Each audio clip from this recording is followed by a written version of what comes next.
New Year's Eve is supposed to be a night of celebration.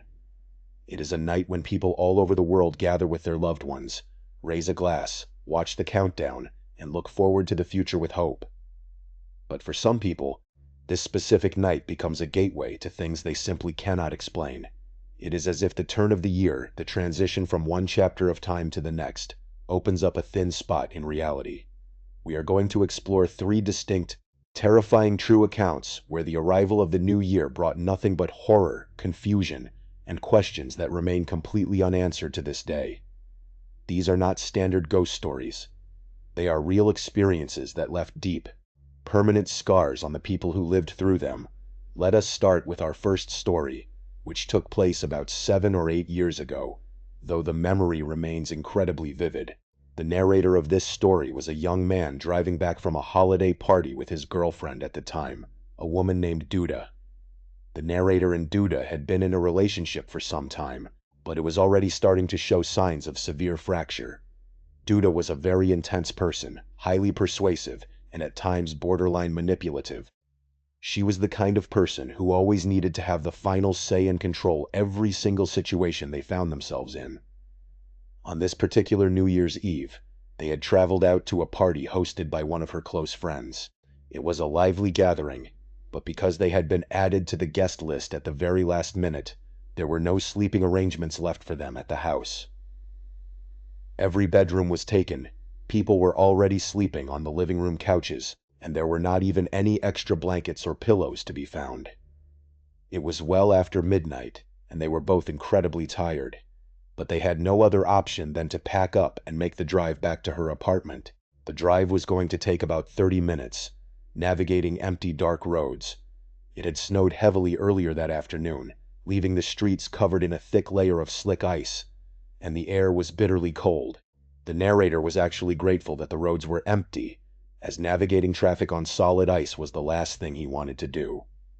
Duda was fast asleep in the passenger seat, curled up tightly in her winter coat, completely knocked out from the night of celebrating. To keep himself from drifting off, the narrator cranked up the heater, letting the hot air blast his face, and put on a random rock playlist, hoping the loud drums and guitars would keep him alert. The engine hummed, and the headlights cut through the heavy darkness of the country roads. They were about 10 minutes away from her apartment, driving through a particularly dark, wooded stretch of road with no streetlights, when his high beams suddenly caught something that did not make any sense. One second the road ahead was completely vacant, and the next second, there was a woman standing right in the middle of the street. She was not trying to cross the road or walk to the shoulder. She was just standing perfectly still, facing his oncoming car, as if she had been waiting for them in the pitch black. The narrator's brain struggled to process the sight in the split second he had to react. He slammed his foot onto the brake pedal, but on the smooth sheet of ice, the tires immediately lost their grip. The car did not slow down. Instead, it began to slide helplessly forward directly toward her.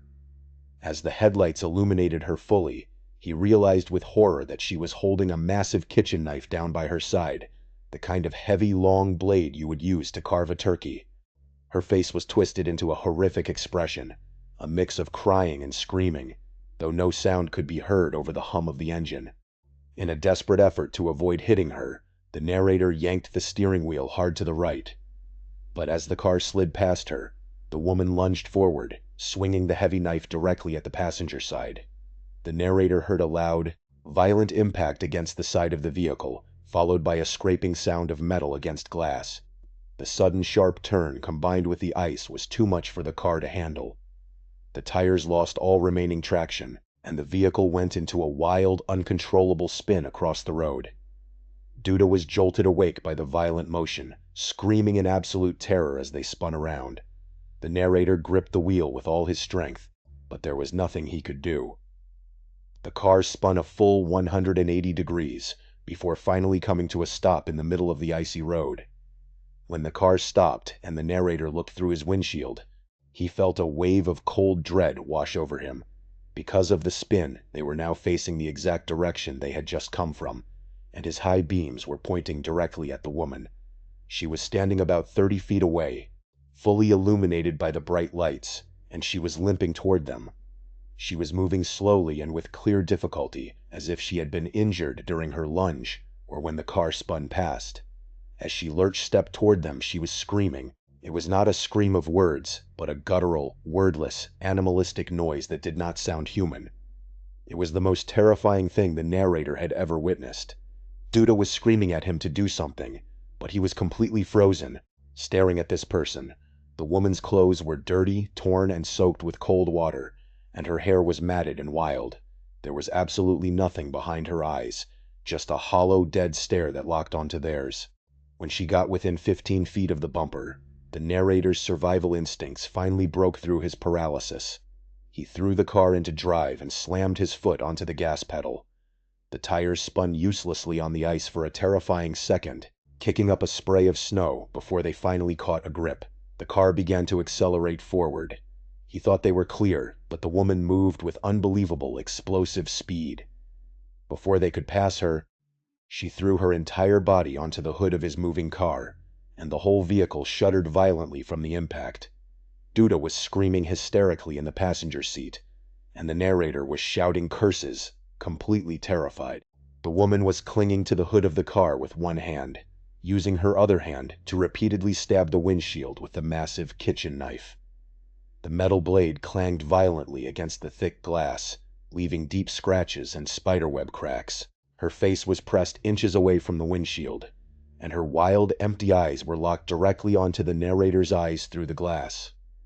Desperate to throw her off, the narrator began swerving the steering wheel back and forth as hard as he could, making the car fishtail wildly across the icy road. On the third or fourth sharp swerve, the woman finally lost her grip, rolled off the hood, and hit the pavement hard, sliding into the snowy shoulder.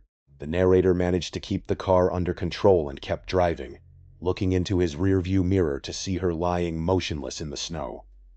A part of him wanted to stop, fearing he had killed her, thinking she might be a mentally ill person who desperately needed help. But Duda grabbed his arm tightly, shaking and crying, telling him not to stop under any circumstances. She insisted that they had to get out of there, that it was not their problem, and that they could not get involved. When he suggested they should at least call the police, Duda shut the idea down immediately. She argued that because they had both been drinking at the party, the police would blame them for the entire thing and would never believe their story about a crazy woman with a knife. She had a way of making everything sound urgent, yet logical in the heat of the moment, so the narrator allowed himself to be persuaded. He drove her home, went to his own place, and did not tell a single soul. The damage to his car was surprisingly minor, just a cracked windshield, some scratches on the hood, and knife marks on the driver's side window. He got it repaired a week later, but the guilt stayed with him for months. He constantly checked the local news, waiting for an article about a body found on the side of the road, but nothing ever appeared. What really messed with him was how Duda acted. Within 2 days, she was back to her normal self, going out and making plans as if nothing had happened. When he tried to bring it up, she got annoyed and called him dramatic. They broke up a few months later, and he still wonders if that woman survived or if she is still out there. When the narrator took his car to a local repair shop a week later, the mechanic who worked on it was incredibly confused by the nature of the damage. He pointed out the deep, parallel scratches on the driver's side window and the massive cracks in the windshield. He told the narrator that the marks did not look like they came from a typical accident or road debris. Instead, they looked exactly like someone had taken a heavy, serrated metal instrument and repeatedly struck the glass with immense force. The mechanic asked if they had been vandalized, or if they had gotten into some kind of physical altercation, but the narrator, remembering Duda's warnings, simply made up a lie about a fallen tree branch scraping against the car during the storm. The mechanic did not seem convinced, but he did the repairs anyway. The cost of replacing the windshield and the side glass was a heavy financial hit for a young man, but the emotional cost of that night was far greater. Our second story takes us to a completely different setting, but it involves an experience that is just as unexplainable and deeply unsettling. The narrator of this story attended undergraduate school at Cal Berkeley, where he met one of his closest friends, a guy named Garrett. Garrett's real name was Guo, but he had introduced himself by his American name during freshman year and it had just stuck. Garrett was originally from Hong Kong and had come to the United States to study computer science. He was incredibly smart, one of the most brilliant people the narrator had ever known. After graduation, they went their separate ways. The narrator moved to New York City for work, while Garrett returned to Hong Kong for his own career. They had very different paths geographically, but their bond remained incredibly tight. Despite the massive distance between them, they stayed close, trying to visit each other once or twice a year, either Garrett flying out to New York or the narrator taking a long trip over to Asia. This incident happened on a recent New Year's Eve, and the narrator still thinks about it constantly, unable to make sense of what occurred. To understand the timeline, you have to realize that Hong Kong is exactly 13 hours ahead of New York. That means when it is midnight in Hong Kong, it is only 11 o'clock in the morning on December 31st in New York City. Garrett celebrated the new year half a day before the narrator did, heading out to party in Hong Kong while the narrator was just getting his day started. The narrator spent his New Year's Eve in New York with his two close friends, Ryland and Ari. They started the night with drinks at Ryland's apartment, laughing and catching up, before heading to a high-end rooftop party in Williamsburg, Brooklyn, that one of Ari's co-workers had invited them to. The party was incredibly fun, held on a beautiful rooftop with a great view of the Manhattan skyline across the East River. Around 11:30 in the evening, the narrator noticed a girl standing by the bar alone. He walked up, introduced himself, and they immediately hit it off. She had a wonderful, engaging energy and was very easy to talk to. After chatting for about 5 minutes, she pulled him onto the dance floor. Her name was Maitra. When he asked her to repeat it because he had never heard it before, she laughed and told him that most people just call her Maitri, because that is how it is pronounced. She even took a pen and wrote her name on his hand so he would not forget it. Things moved quickly from there. They danced, talked, and shared a passionate kiss at midnight as the fireworks went off. By 12:30, she asked if he wanted to get out of there. So they took an Uber back to his apartment in the East Village. They spent the rest of the night talking, and he learned several specific details about her life. She was originally from San Diego, and she was an artist, specifically a painter. She mentioned she used to do graffiti and murals before transitioning to more traditional art. Her middle name was Mia, which was also the name of one of her cats. Her other cat was named Cosmo. Her birthday was April 28th, and her best friend growing up was from a tiny town in Germany called Hillesheim. She also mentioned her dad was a patent lawyer. These seemed like random, ordinary details at the time, but they would soon become incredibly important. At one point in the night, she mentioned that her clothes smelled like the smoky rooftop bar, so the narrator offered to throw them in the washing machine for her. He lent her one of his favorite t-shirts to sleep in, and they fell asleep shortly after. When the narrator woke up the next morning, she was completely gone. At first he did not think much of it, assuming she had slipped out early to avoid an awkward morning after situation. But then he started noticing details that made absolutely no sense. The first detail was the lock on his apartment door. He had a standard manual deadbolt lock that did not auto-lock. It could only be locked from the outside by physically using a key, or from the inside by turning the latch. When he went to the door, he found that the lock was fully engaged. This meant that either she had somehow locked the door from the outside without having his keys, or she had never left the apartment at all. But his apartment was small, with only one bedroom, a bathroom, a small living room, and a kitchen. There was no back exit, and the windows only opened a few inches. He searched the entire place, even looking in the closets, but she was gone. To make things even weirder, her clothes were gone from the dryer, and the t-shirt he had lent her was nowhere to be found. She had somehow vanished from a locked apartment without leaving a trace. He stood there for a long time, trying to find some logical explanation, but nothing made sense. He realized he did not have her phone number or any social media information. He spent the afternoon trying to make sense of it, repeating the details she had told him over and over in his head so he would not forget them. Later that afternoon, he felt a sudden, unexplainable urge to call his friend Garrett in Hong Kong. When Garrett answered, they caught up and talked about their respective celebrations. But the narrator could tell that Garrett sounded down and distracted. When asked what was wrong, Garrett sighed and explained that he had met an amazing girl the night before. They had gone back to his place, but when he woke up, she was completely gone without leaving a phone number or any way to contact her. The narrator laughed and said the exact same thing had just happened to him. But then, Garrett mentioned the girl's name. He said her name was Matra. A cold chill went down the narrator's spine. He asked Garrett to describe her, and Garrett began listing details. Her birthday was April 28th. She was from San Diego, and she was an artist who used to do graffiti. Before Garrett could even finish, the narrator cut him off and asked if she had a cat named Mia. Garrett went completely silent before quietly saying yes. The two friends spent the next 15 minutes comparing every single detail they could remember, and every single thing matched perfectly. It was the exact same girl. Garrett had actually taken photos with her on his phone, and when he sent them over, the narrator confirmed without a doubt that it was the same person. But then they did the math, and the situation went from strange to impossible. Hong Kong is 13 hours ahead of New York. Garrett had met Matra around 11 o'clock on New Year's Eve, Hong Kong time.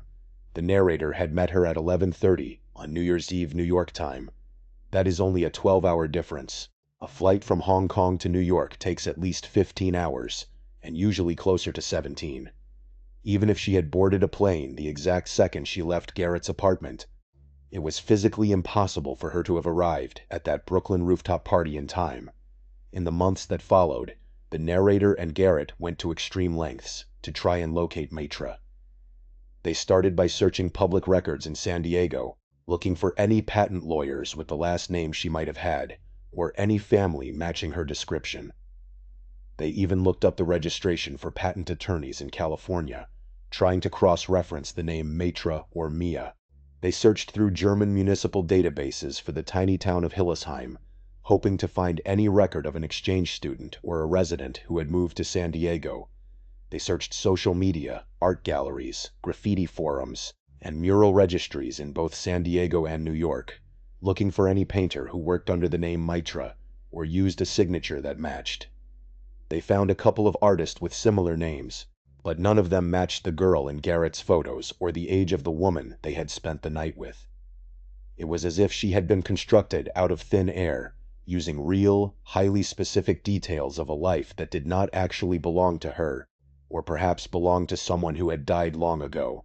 Even if they ignored the flight time, how could she have known to go to that exact party, find the narrator, and use the exact same name and personal details?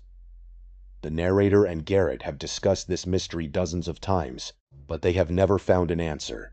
They searched for her online using her name and the details about her art career, but they found absolutely nothing.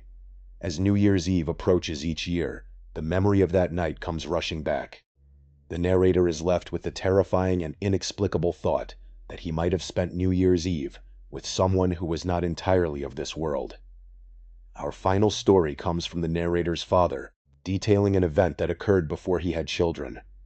In his mid-20s, the father had made some very smart business decisions, giving him both the money and the free time to travel. He and his wife were avid skiers, and since the only good skiing near New York City was in Vermont, they eventually bought a few lodges up there over the years. The first lodge was in a town called Lello, which they purchased from a man named Mr. Black, who lived on West End Avenue in New York City. Because of the previous owner's name and the dark shutters on the house, the father always referred to it as the Black House.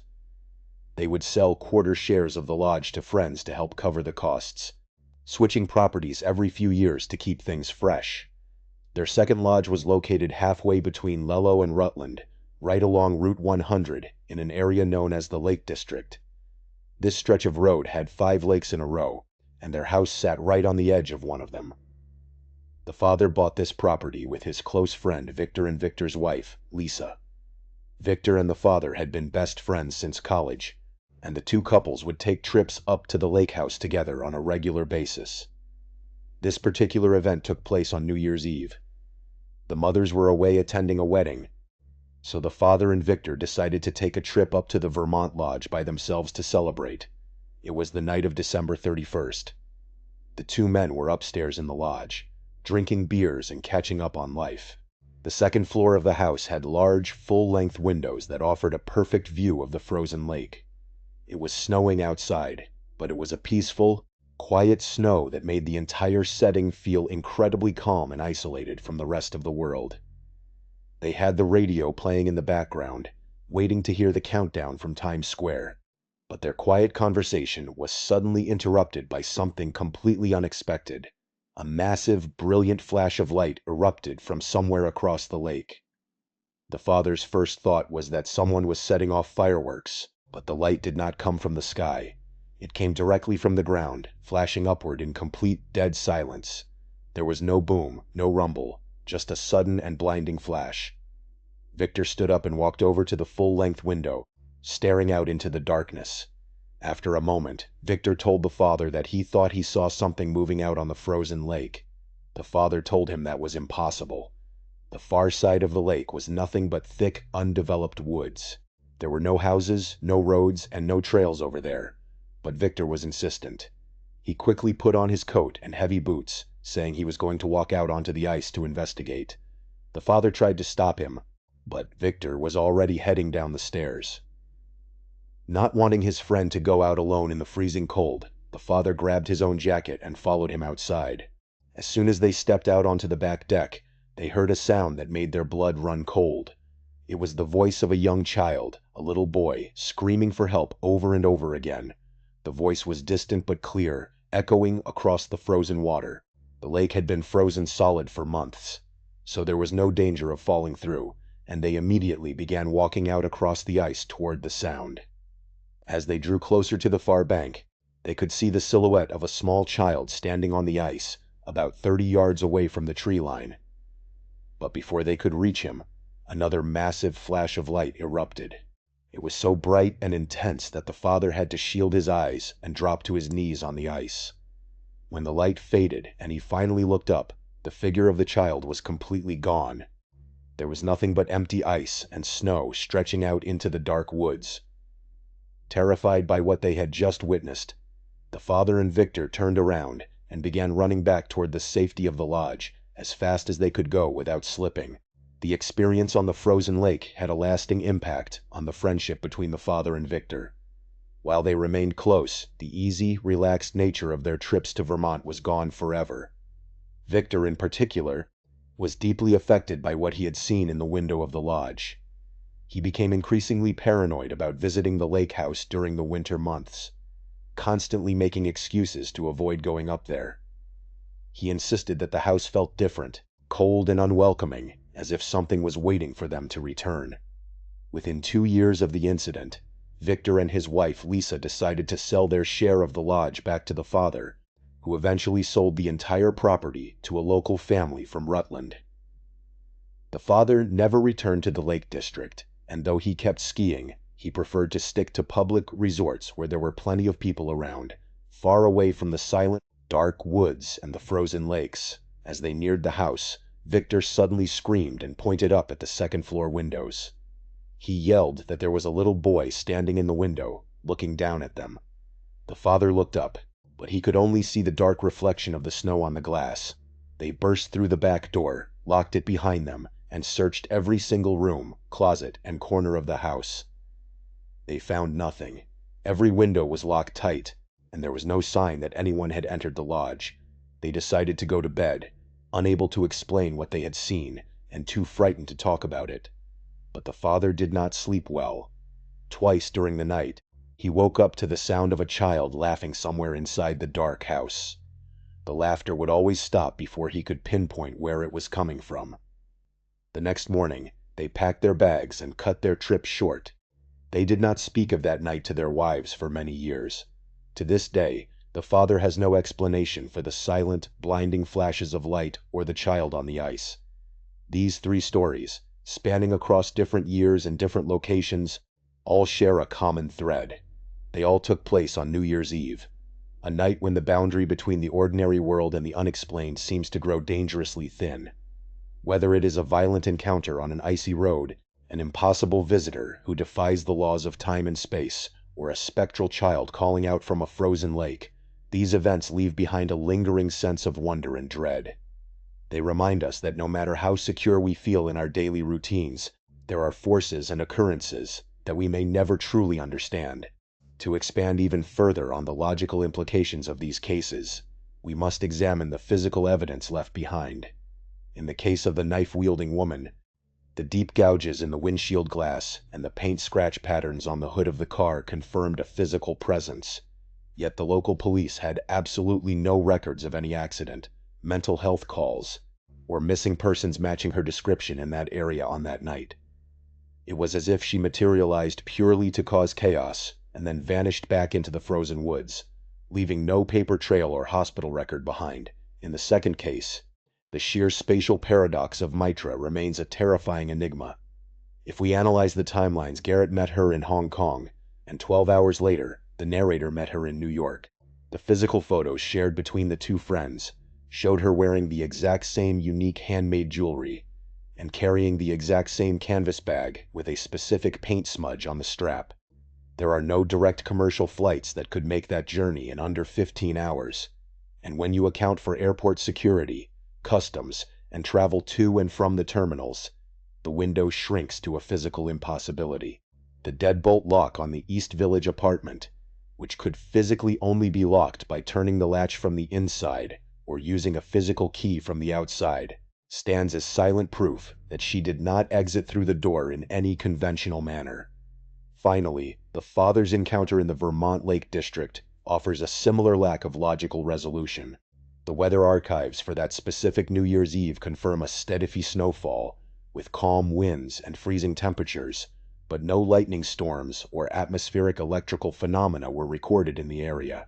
The ground-up direction of the silent, blinding flash has led some to speculate about localized industrial activity or search flares, but the surrounding woods were completely empty and inaccessible by vehicle.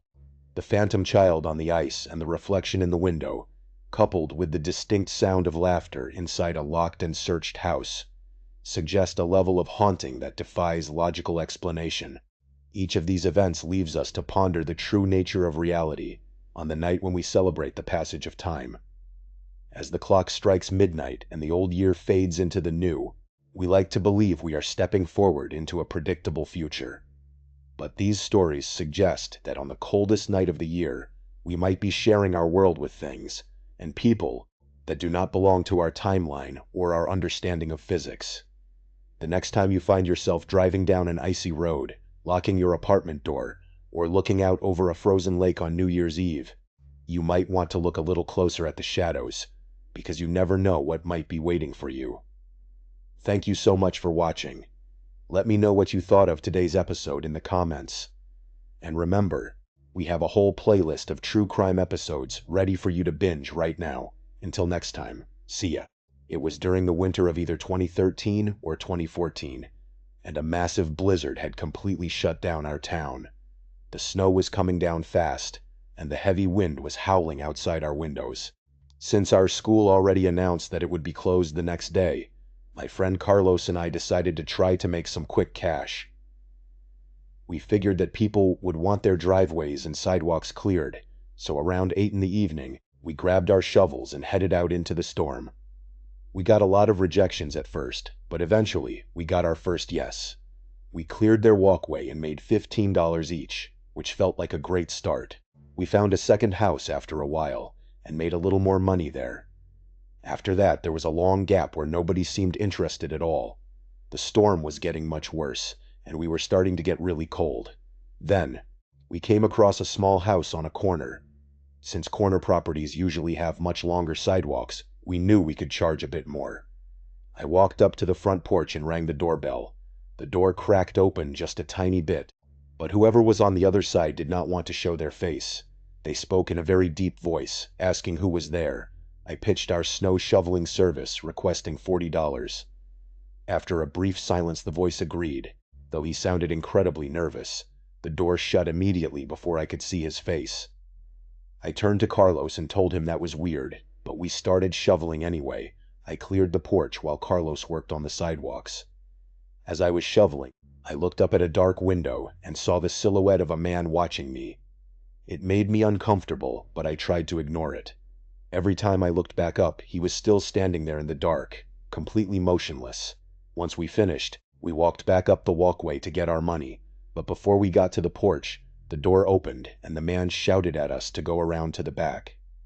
Carlos and I froze, but we wanted our money, so we walked through the gate into the backyard. We stood under a small awning near the back door to block the falling snow, waiting for him to bring our cash. After a minute of waiting, I started getting impatient and knocked loudly on the back door. There was no doorbell there. A moment later, a window rotated open nearby, and the man's voice told us to come inside. Carlos and I looked at each other, but I led the way in through the back door. It was pitch black inside. I called out a quiet hello, and the man called back from another room, saying he was in the kitchen, counting our money on the table. We walked slowly toward the kitchen, which was lit only by the streetlights outside. I stood at the doorway and looked through the crack of the door to see where he was standing, but the crack was completely blocked, because the man was standing on the very other side of the door, peering through the crack directly at me. My heart stopped. I realized he was just standing there in the dark, watching us enter. I quickly turned to Carlos and pretended we had forgotten one of our shovels outside. We immediately walked out the back door, grabbed our tools, and ran as fast as we could. We did not care about the money anymore. We just ran all the way back to my house. We went inside to warm up and rest for a bit. When it was time for Carlos to leave, he went out to the backyard to get his shovel, but rushed back inside looking absolutely terrified. He told me to come look at something. There was a fresh set of boot prints in the snow, leading from the gate directly to our storage shed in the corner of the yard. We told my mom, and since we lived in a rough neighborhood, she did not hesitate to call the police right away. The officers arrived quickly despite the bad driving conditions, and approached the shed with their flashlights drawn. We watched through the window as they pulled a man out of the shed. It was the homeowner from the corner house, wearing the exact same shirt I had seen earlier. He admitted to the police that he had followed us home and planned to break in once we fell asleep. He was highly intoxicated when they arrested him. The next incident happened on a cold night in early December, during the first major snowstorm of that year. I was in my bed watching a cheap Christmas movie and texting my friends George and Pat in our group chat. It felt like a normal, cozy night. Suddenly, a loud bang on my bedroom window made my heart drop. I pulled back the curtain to look outside, but the yard was completely empty. As I was still staring out into the dark, another snowball hit the glass. I stood up on my bed to get a better angle, looking down into the yard, but I still saw nobody. Thinking it was my friends messing with me, I opened the window slightly and called out. Almost immediately I heard a low laugh. It was not a kid's laugh, but a deep, raspy voice. I shut the window and locked it. I grabbed my phone and texted the group chat, accusing them of messing with me. When neither of them replied right away, I felt even more certain it was them playing a prank. I decided to leave the curtain open so I could catch them. Sure enough, another snowball hit the glass. I threw the window open quickly to catch them, and there he was. A stranger in a black beanie and a heavy black coat was standing in the snow, waving up at me. He was laughing to himself and started walking slowly toward my window. Panic set in. I slammed the window shut, locked it tight, and pulled the curtain closed so he could not see inside. Right then, my friends replied, proving they were both at home. Suddenly there was a single firm knock on my window glass, and then I heard him trying to shake and lift it open. Fortunately, the lock held, and the shaking stopped. I waited a couple of minutes before peeking through the curtain. The guy was gone, so I ran downstairs to tell my parents about the whole thing. My dad came up to look, saw the footprints, and believed me, but he did not think it was necessary to call the police. He figured whoever it was had given up, so he turned on all the outdoor lights to scare him away, and they went to sleep. I stayed up in my room with the lights off, watching movies. A little while later, my bedroom door clicked open. Assuming it was my little brother, I told him to get out without looking. The door shut, and everything went silent. But then I heard a distinct creak on my little floorboards inside the room. I turned around, starting to repeat myself in a much louder voice, when I realized it was not my brother. Standing inside my room was the tall man in the black beanie and the black coat. He waved slowly and put his finger to his lips. Before I could even scream, he lunged at me. He was incredibly fast and strong. He grabbed me and pressed a heavy leather glove over my mouth. Inside his glove, he was holding a wet white towel that smelled strongly of chemicals. He pressed it hard against my face. I struggled with everything I had, trying to break free, but the fumes were too strong, and everything went black. I woke up on the living room floor, with my parents and police officers hovering over me in a panic. My dad had heard the strange struggle in my room, rushed in, and managed to fight the man off. The intruder broke free, ran out the front door, and disappeared into the storm. He had climbed in through a downstairs window. Finally, we have the third story, which takes place deep in the mountains during a hunting trip. Out there is a common courtesy among cabin owners that if a severe snowstorm hits and someone is lost, you let them inside to seek shelter. But in this case, I was not the one offering shelter. I was the person desperately trying to survive. It started as a beautiful, clear winter morning, but a massive blizzard rolled in quickly. I was completely disoriented, and far too far from my own cabin to make it back safely. I knew that if I stayed outside in those freezing temperatures, I would not survive the night. Fortunately, I stumbled upon a small log cabin tucked away in a circle of trees. No lights were on inside, but I had no choice but to try. I walked up to the door and pounded on it with my fist. No one answered, but I heard the faint sound of footsteps inside, slowly approaching the door. I shouted that I was lost and needed shelter. Finally, the door cracked open just an inch. A voice inside told me to come in and leave my boots by the door. I waited for him to open the door fully and greet me, but he did not, so I pushed the door open myself and entered the dark cabin. The only source of light was 2 small candles burning on a table. The voice from the darkness pointed me toward a couch and told me to sleep there. As for the owner, all I could see was a dark silhouette standing on the far side of the room. The dim candlelight did not reach that far. I dropped my gear, laid down on the couch, and thanked him for letting me stay. There was no reply. I figured mountain folks can be a bit strange, so I did not think much of it and closed my eyes. But even with my eyes closed, I felt incredibly uneasy. I was waiting to hear the man's footsteps walk away, but the cabin remained completely silent. After a few minutes, the curiosity got the better of me. I opened my eyes and looked across the room. The silhouette was still there, standing in the exact same spot, completely still, staring toward the couch. I cleared my throat and said that I was going to get some sleep. Again, there was no response. I turned onto my other side, facing away from him, hoping that would help me drift off. But the tension in the room was palpable. After what felt like forever, I could not take it anymore. I turned back around to check if he was still there. My heart leaped into my throat. The silhouette was much closer now. He had moved forward by several feet without making a single sound. The faint glow from the candles was just barely reaching his face. I could not make out his features clearly, but I could see his forehead. His skin was a sickening, unnatural pale white color. A wave of pure terror washed over me. I scrambled off the couch, grabbed my gear, and told him that I had changed my mind and had to leave. I did not look back at him. I rushed out the door, threw my boots on while standing on the porch, and ran back out into the freezing blizzard. I struggled through the deep snow down the hill until I saw another cabin, this one with bright lights shining through the windows. I knocked on the door, and an elderly couple answered. They saw how frozen and shaken I was, and immediately welcomed me inside. They gave me some hot tea and let me sit by the fire to warm up. Once I calmed down, I told them about the creepy cabin up the hill and the strange man who had let me inside. The husband and wife looked at each other, their faces turning pale. The woman asked me to confirm which cabin I was talking about. When I described the exact location, she looked at me with wide eyes and said that the owner of that cabin had been murdered 2 years ago, and the property had been completely vacant ever since that day. Thank you so much for watching. Let me know what you thought of today's episode in the comments. And remember, we have a whole playlist of true crime episodes ready for you to binge right now. Until next time, see ya. One of the greatest perks of my job is the opportunity to travel all over. My work has taken me to some of the most breathtaking destinations around the world, from the historic ruins of Greece to the scenic coastlines of Italy. But most of the time, my business trips are much more local, keeping me right here within the borders of the United States.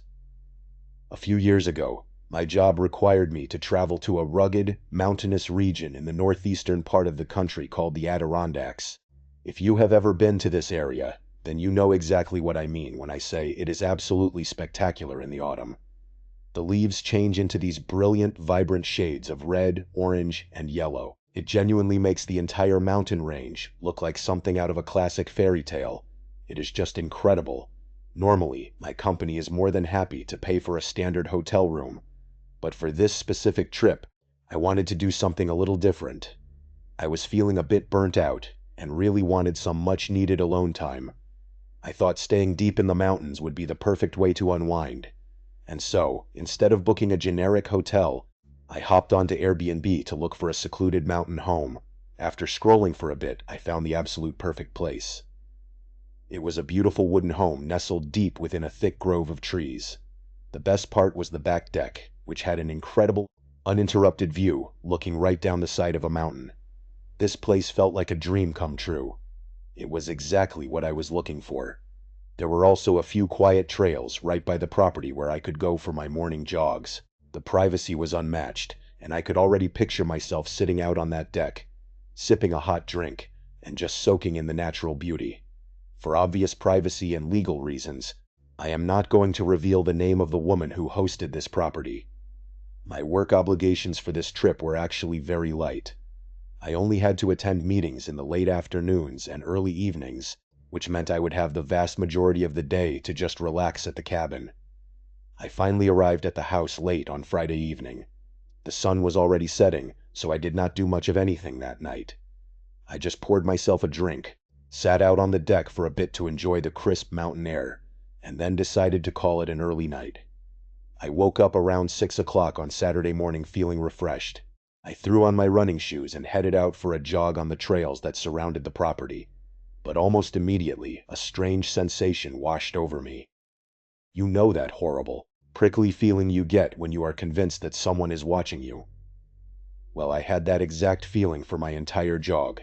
Every single step I took, I felt like eyes were burning into the back of my neck. I tried to shake it off. I told myself that I was just being paranoid. After all, I am a city person at heart, and being alone in the vast, silent wilderness can play tricks on your mind. I blamed it entirely on my own anxiety and kept moving. After my jog, I went back inside, took a long shower, and just hung out around the house for a few hours. But the uneasy feeling did not go away. In fact, it got worse. But the problem was, I kept hearing these weird, subtle noises throughout the cabin.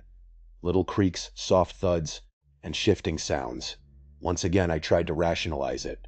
I told myself it was just my anxiety acting up. I was staying in an old wooden cabin up in the mountains. Of course it was going to make noise as the wood expanded and contracted in the mountain air. It was completely normal. I left the house a little after 3:30 in the afternoon and drove into the local town. I met up with my coworkers at a small restaurant, and we spent a few hours taking care of our business matters. We talked about our quarterly goals, discussed upcoming projects, and managed to get all our work done ahead of schedule. Once we wrapped up our work, we decided to head over to a local bar to have a few drinks. I have to admit, by this point, I was actually dreading going back to the cabin. I did not want to admit it to my coworkers, and I barely wanted to admit it to myself, but I was seriously freaked out. The combination of that persistent feeling of being watched on my jog, the strange noises in the house, and the sheer isolation of the property was starting to get to me. The cabin was just a little too remote for my liking. Because of this underlying fear, I was more than happy to take my sweet time getting back. I even offered to host a little after party at the cabin, hoping that having people around would make me feel safer. But my coworkers were exhausted and decided to turn in for the night just before 10 o'clock. I realized I had no choice but to face my fears and head back to the cabin alone. I put my anxieties aside and started the drive back up the mountain. The entire drive was a mental battle. I spent the whole time trying to reason with the irrational, terrified part of my brain. I kept repeating to myself over and over again that it was just a house. Houses make noises. I was perfectly safe. All I had to do was get back, lock all the doors, triple-check them, and go to sleep. I arrived back at the cabin at around 10:45. To my relief, I was incredibly tired from the long day. I was confident that my exhaustion would win over my nerves and allow me to fall asleep. True to my promise, I walked around the entire house and checked every single door lock 3 times. Once I was absolutely certain everything was locked tight, I went to bed. But sleep did not come easily. I spent the next few hours tossing and turning. I would occasionally drift off into a light sleep, only to be jolted wide awake by some random noise outside. I would lie there in the dark, heart pounding, for 20 minutes at a time before calming down again. Eventually, I decided to turn on some soft music on my phone to try and drown out the ambient noise of the woods. But that did not work either. The music actually became a distraction that kept me awake. And even with the music playing, I could still hear those strange, muffled sounds echoing through the house. It was a little after midnight when I finally gave up on trying to sleep. I decided to head downstairs to the back deck, to smoke a cigarette, and think about whether I should just pack up my bags and leave early in the morning. I grabbed my coat, my phone, and my cigarettes, and made my way out of the bedroom. I walked down the hallway, and the wooden stairs creaked softly under my weight. The stairs led directly down into the main living room. If you turned left at the bottom of the staircase, it opened up into a large open-concept dining room and kitchen. At the very back of this room was a large glass sliding door that led out onto the deck. I took just one step into the dark room, and my eyes scanned the space. The room was mostly dark, illuminated only by the faint moonlight filtering through the windows. But as I looked toward the kitchen, my breath caught in my throat. I could see a distinct shadow standing near the counter. It was blocking the moonlight coming from the kitchen window. I felt a cold dread sink deep into my stomach, turning into a complete cyclone of panic. I stood there, frozen. I desperately tried to convince myself that I was just seeing things. I told myself it was just a trick of the light, a shadow cast by the trees outside. I decided that the only way to conquer this fear was to face it. I reached out and flipped the light switch on. The image of what I saw in that instant is still burned into my brain. It is hands down the most terrifying thing I have ever seen in my life. Standing right there in the middle of the kitchen, clear as day, was a man. He was about 6 feet tall, with long, shaggy hair and a thick, unkempt beard. He looked to be in his late 30s. For a moment there was a silent, agonizing standoff. Neither of us moved. Neither of us said a word. The silence lasted for maybe 10 or 15 seconds, but in that moment it felt like an eternity. He was hunched over slightly, his eyes locked onto mine, just staring. Then, without warning, the man lunged at me. He erupted into a sudden, aggressive sprint. Fortunately for me, there was a large island counter in the center of the kitchen. He could not run directly at me and had to go around it. That split second gave me the head start I needed. I spun around and sprinted back up the stairs toward my bedroom.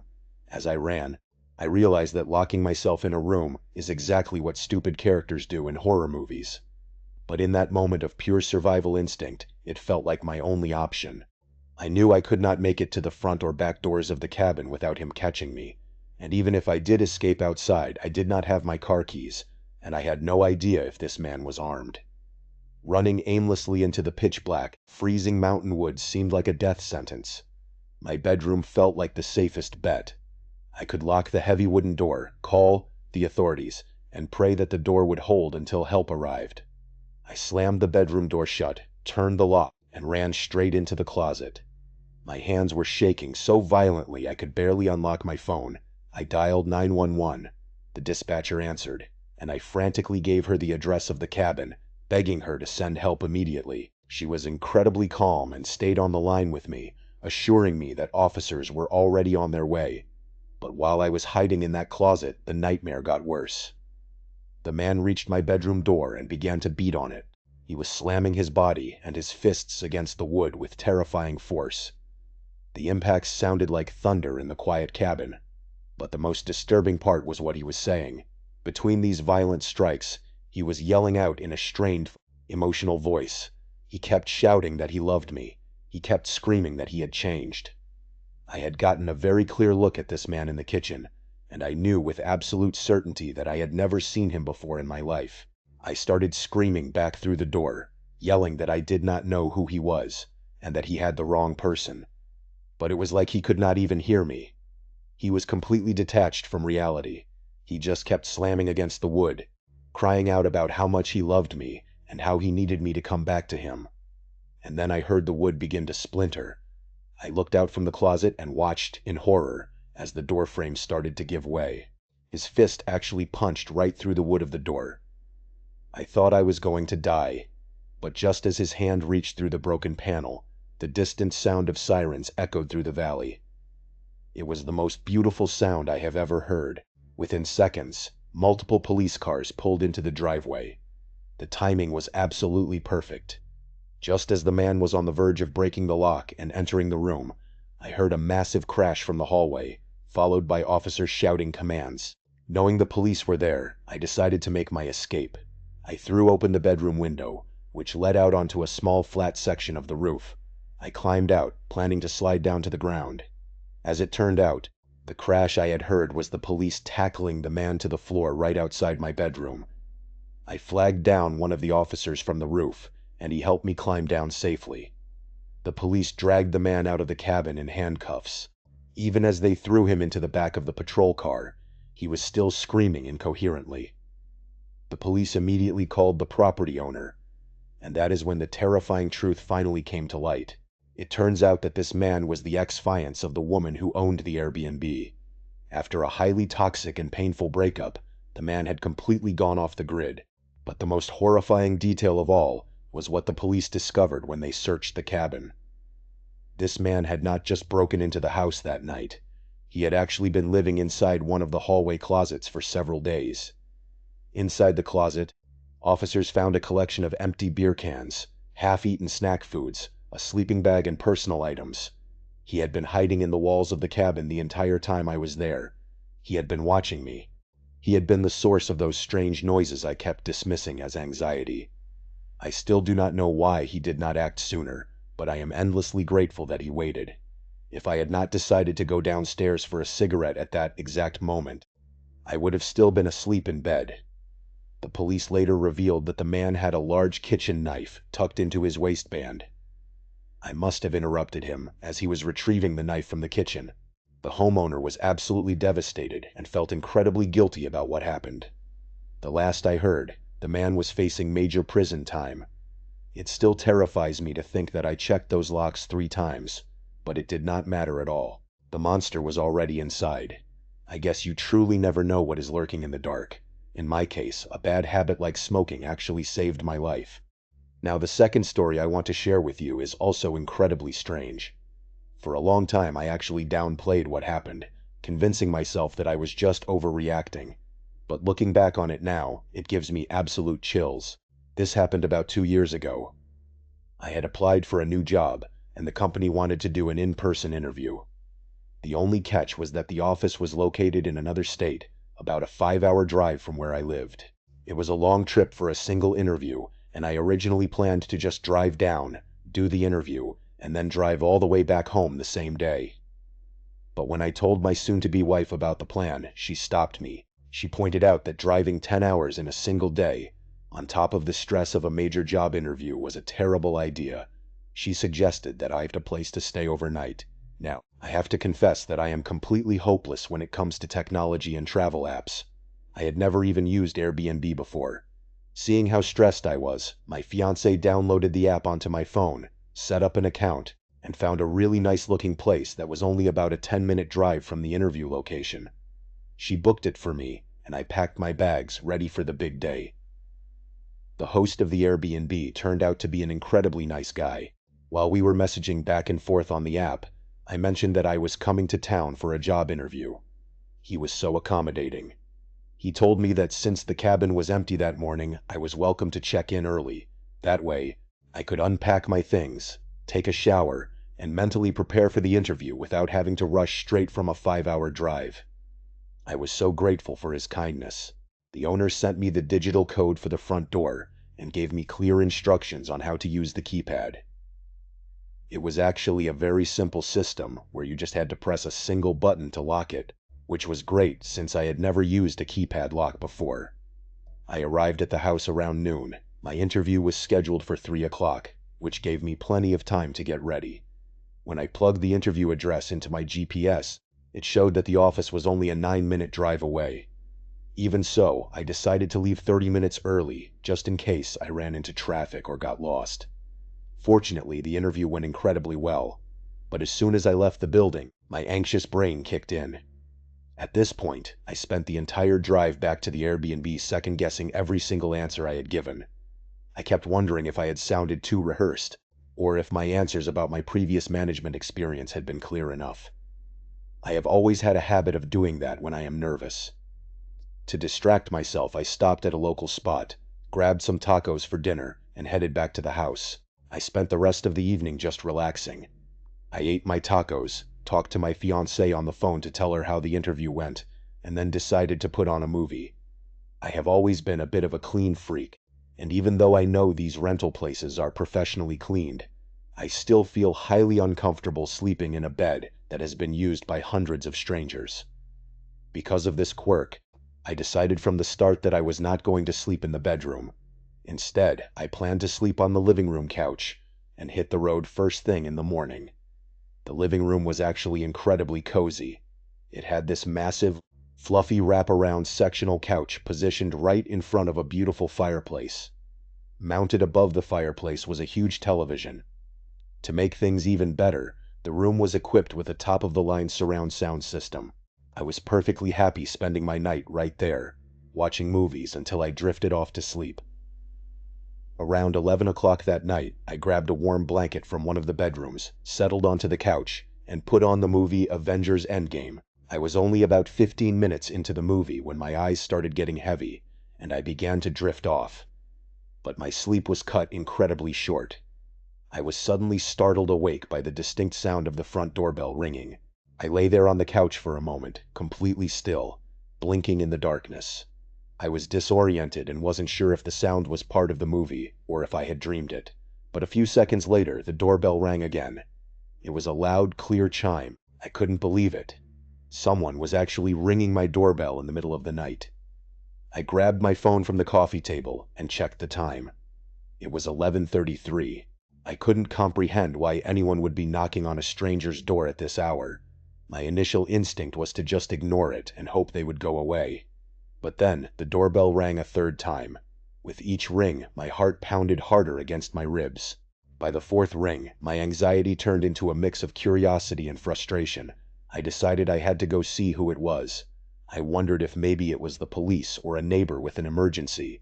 I stood up and cautiously walked toward the front entryway. Before opening the door, I leaned over to look out the narrow windows next to the frame. The view was partially blocked, but I could make out the figure of a very skinny man standing on the porch. He was holding a small brown paper bag in his hands. His head was bowed low, and he looked almost completely unresponsive, just staring down at his feet. I unlocked the main wooden door and pulled it open, but I made sure to leave the metal screen door shut and locked. The porch light was very dim, making it difficult to get a look at his face. Without raising his head, that man spoke in a flat, hollow voice. He told me that he had a pizza delivery for me, but the problem was, he was clearly not holding a pizza box, just that small, crumpled brown paper bag. I politely told him through the screen door that he had the wrong house, and that I hadn't ordered any food. I closed the heavy wooden door and started walking back to the living room, and then the doorbell rang again. Frustrated, I marched back to the entry and threw the door open. Before I could even yell at him to leave, the man spoke again. In that same bleak monotone voice, he repeated that he had my pizza. I raised my voice, telling him loudly that I did not order any pizza. The man responded by slowly reciting the exact address of the Airbnb, insisting that the delivery was meant for this specific house. As I was arguing with him, my eyes drifted down to his hands. I watched in sudden panic as his fingers reached out and grabbed the handle of the locked screen door. He tried to pull it open. That was the moment my annoyance turned into genuine alarm. I didn't want to show him how freaked out I was, so I just yelled at him to get off the property before I called the police. And I slammed the wooden door shut. I immediately crouched down and crept over to the front window to see what he would do next. Through the glass, I saw him stand frozen on the porch for another minute. Finally, he turned around and walked down the driveway. He got into a beat-up red sedan that was parked at the curb. I couldn't tell what make or model it was, but I noticed that one of the front headlights was completely broken. Once I saw him get into the car, I let out a massive sigh of relief. Strangely enough, after all that adrenaline, I realized I was actually hungry. I walked into the kitchen to grab a snack.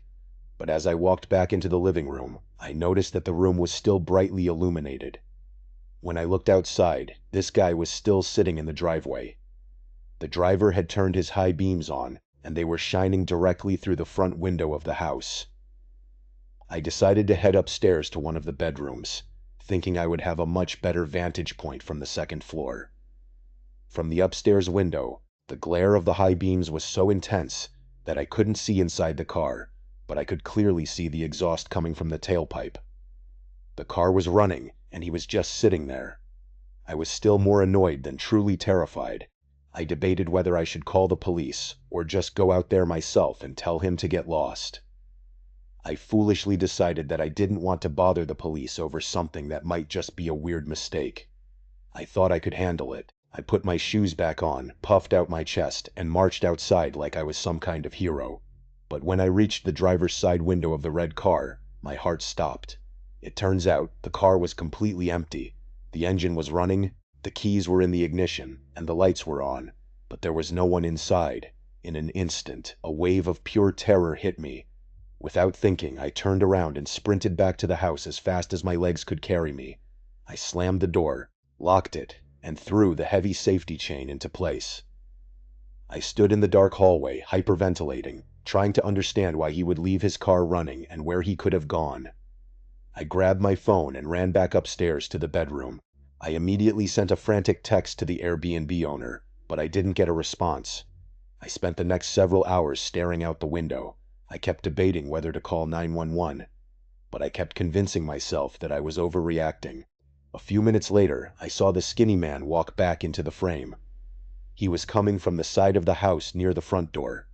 He quietly climbed back into the driver's seat of the red sedan, backed out of the driveway, and drove away. I was so shaken up that I couldn't sleep. I spent the entire night lying on the bedroom floor, watching random YouTube videos to keep my mind occupied. At 4 o'clock in the morning, I decided I had had enough. I took a quick shower, packed my bags, and got ready to leave. But as I approached the front entryway to leave, I froze. The heavy wooden front door was unlocked and sitting slightly ajar. The only thing keeping it from opening completely was the safety chain I had latched. I stood there in absolute shock. I tried to convince myself that I must have forgotten to lock it, but deep down I knew I had locked it. Then it hit me. I had never locked the outer screen door when I ran back inside. As the morning sun began to rise, I made a mad dash to my car, terrified that the man might still be waiting. As I backed out of the driveway, I glanced at the front porch and noticed the brown paper bag sitting on the steps. I had run past it so fast earlier that I hadn't even seen it. I briefly thought about going back to see what was inside, but I decided I didn't want to know. I drove down the street, and as I reached the end of the block, I saw a dilapidated green house. Parked in the driveway was a beat-up red sedan with a broken front headlight. It was the exact same car. Later that morning, the Airbnb host texted me to apologize for missing my messages and asked how my stay was. I detailed everything that had happened, including the strange red car at the green house down the street. I saw the typing bubbles appear on the screen as he began to reply, but then they disappeared. He never messaged me back. A few weeks later, I decided to look up the listing again out of curiosity, and I discovered that the house had been completely removed from Airbnb.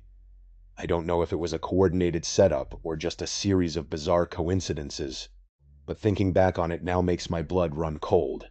This final story is a reminder that the most terrifying monsters in this world are not ghosts or supernatural entities, but very real people who want to do you harm. My family still has not fully recovered from the sheer terror we experienced last summer, and honestly, I am worried that they might never completely heal from the trauma. To help you understand what happened, I will start right at the very beginning. My wife and I wanted to take our 2 children on a small, relaxing summer vacation. We weren't planning anything extravagant, just a few nights away near the ocean where we could unwind. While searching for accommodations, I was highly surprised to find that renting an entire home through Airbnb was actually significantly cheaper than booking a standard hotel room near the boardwalk. My wife spent a few hours searching the app and eventually found a fantastic property. It wasn't located directly on the beach, but it was only about a 5-minute walk to the sand, and the rental price was incredibly reasonable compared to the oceanfront hotels. The location of the house was very unique. It sat directly at the very end of a quiet dead-end street. Right behind the property line was a slow-moving creek, surrounded by a thick wall of trees. It felt incredibly private and secluded, which we all thought was a wonderful bonus. We arrived in the coastal town in the mid-afternoon. Because the weather was so perfect, we decided to spend a few hours playing on the beach before we even went to check into the house. My son was 8 years old at the time, and my daughter was 13. Like most siblings their age, they usually spent most of their time bickering and fighting over everything. But something about being near the ocean seemed to bring out the best in them. They were playing together beautifully, laughing, and building sandcastles like best friends. Looking back, that peaceful afternoon on the beach was probably the absolute highlight of our entire trip, because everything started going downhill very quickly after that. We finally made our way to the house at around 5 o'clock in the evening to unpack our belongings. The kids eagerly ran upstairs to claim their respective bedrooms, and we all took turns showering and washing the salty beach sand off ourselves. My wife had brought a large cooler filled with pre-prepared ingredients, so she could cook home meals instead of us having to eat out at expensive restaurants every single night. She genuinely loves to cook, which is a massive win for me because there is nothing better than a home-cooked meal. Our agreement has always been very simple. She does the cooking, and I handle the dishes. It has always felt like a perfectly fair trade-off. That first night, we stayed up late as a family playing card games like Uno and laughing together before finally heading to bed. I slept like an absolute baby that night. I was so relaxed and comfortable. Unfortunately, I cannot say the same thing about my 8-year-old son. The next morning, when he came down for breakfast, the poor kid looked completely exhausted. He had deep bags under his eyes and barely even touched his food. I sat down next to him and asked him what was wrong, but he just lowered his head and refused to say a word. He looked deeply embarrassed and upset. After a little bit of gentle prying from both me and my wife, he finally caved in and told us what had happened. He looked up at us with wide, terrified eyes and claimed that he had seen ghosts in the backyard the previous night. My wife and I exchanged a worried look. But the problem was, my 8-year-old son was insisting that our vacation home was haunted. When I asked him to explain exactly what he had seen, he told us that he had watched dark shadows moving around in the backyard. He said he had looked out his bedroom window and seen several human-shaped shadows creep out of the tree line near the creek, walk right up to the house, and disappear from his view. After a while, he saw them emerge again and retreat back into the safety of the dark woods. But the detail that really sent chills down my spine was when he said that one of the shadows had turned around, looked directly up at his second-story window, and waved at him. The poor kid was in absolute tears as he recounted the story. He was trembling from head to toe. Whatever he had actually seen out there, it had clearly terrified him to his core. My wife and I immediately went into parenting mode. We sat him down, gave him a big hug, and gave him the standard speech about how ghosts are not real, and how his mind was probably just playing tricks on him because he was in a strange new environment. My wife was particularly vocal, trying to make him laugh by making silly ghost noises, but he remained completely stoic. Even his older sister chimed in to comfort him. It took a while, but eventually, he calmed down and started acting like his normal, energetic self again. We spent the day at the beach, splashing in the waves and enjoying the sunshine, trying to put the morning's fright behind us. When we returned to the cabin that evening, I noticed something that made me pause. The front door was completely unlocked. I turned to my wife and asked her if she had locked it when we left, but she couldn't remember. Unlike me, she isn't compulsive about security, and she often forgets to lock up. I would have been more upset, but thankfully, we had taken all our valuable electronics and wallets with us to the beach. I did a quick walkthrough of the house, and since nothing appeared to be missing or out of place, I let it go. We had another pleasant evening of cooking, eating, and playing card games, and the kids went to bed around 10 o'clock. My wife and I stayed up for another hour or so, sipping a couple of drinks and talking quietly. I didn't look at the clock, but I estimate it was close to midnight when we heard a frantic knock on our bedroom door. I opened it to find my son standing there. He was trembling so violently he could barely form words. He whispered that the ghosts were back, and they were in the yard again. I sprang out of bed and rushed to the window, but when I looked out into the darkness, I didn't see anything. I asked my son to point them out, but he was too terrified to even look out the glass. The only unusual detail was that the backyard motion sensor floodlight was shining brightly. But I rationalized that a stray animal, or even a strong gust of wind blowing the tree branches, could have easily triggered the sensor. I spent the next 10 minutes holding my son, trying to calm him down. When he finally stopped crying enough to speak, he whispered something that made my stomach drop. He told me that one of the ghosts had walked up to his bedroom window and tapped on the glass. He said the shadow spoke to him through the window, telling him that if he screamed or made a sound, he would hurt his entire family. According to my son, he had begged the figure to leave him alone, and the voice had replied that they would leave if he opened the back door for them. Instead of opening the door, my brave little boy had run straight to our room. I was deeply alarmed, not because I believed in ghosts, but because someone or something was clearly out there terrorizing my son.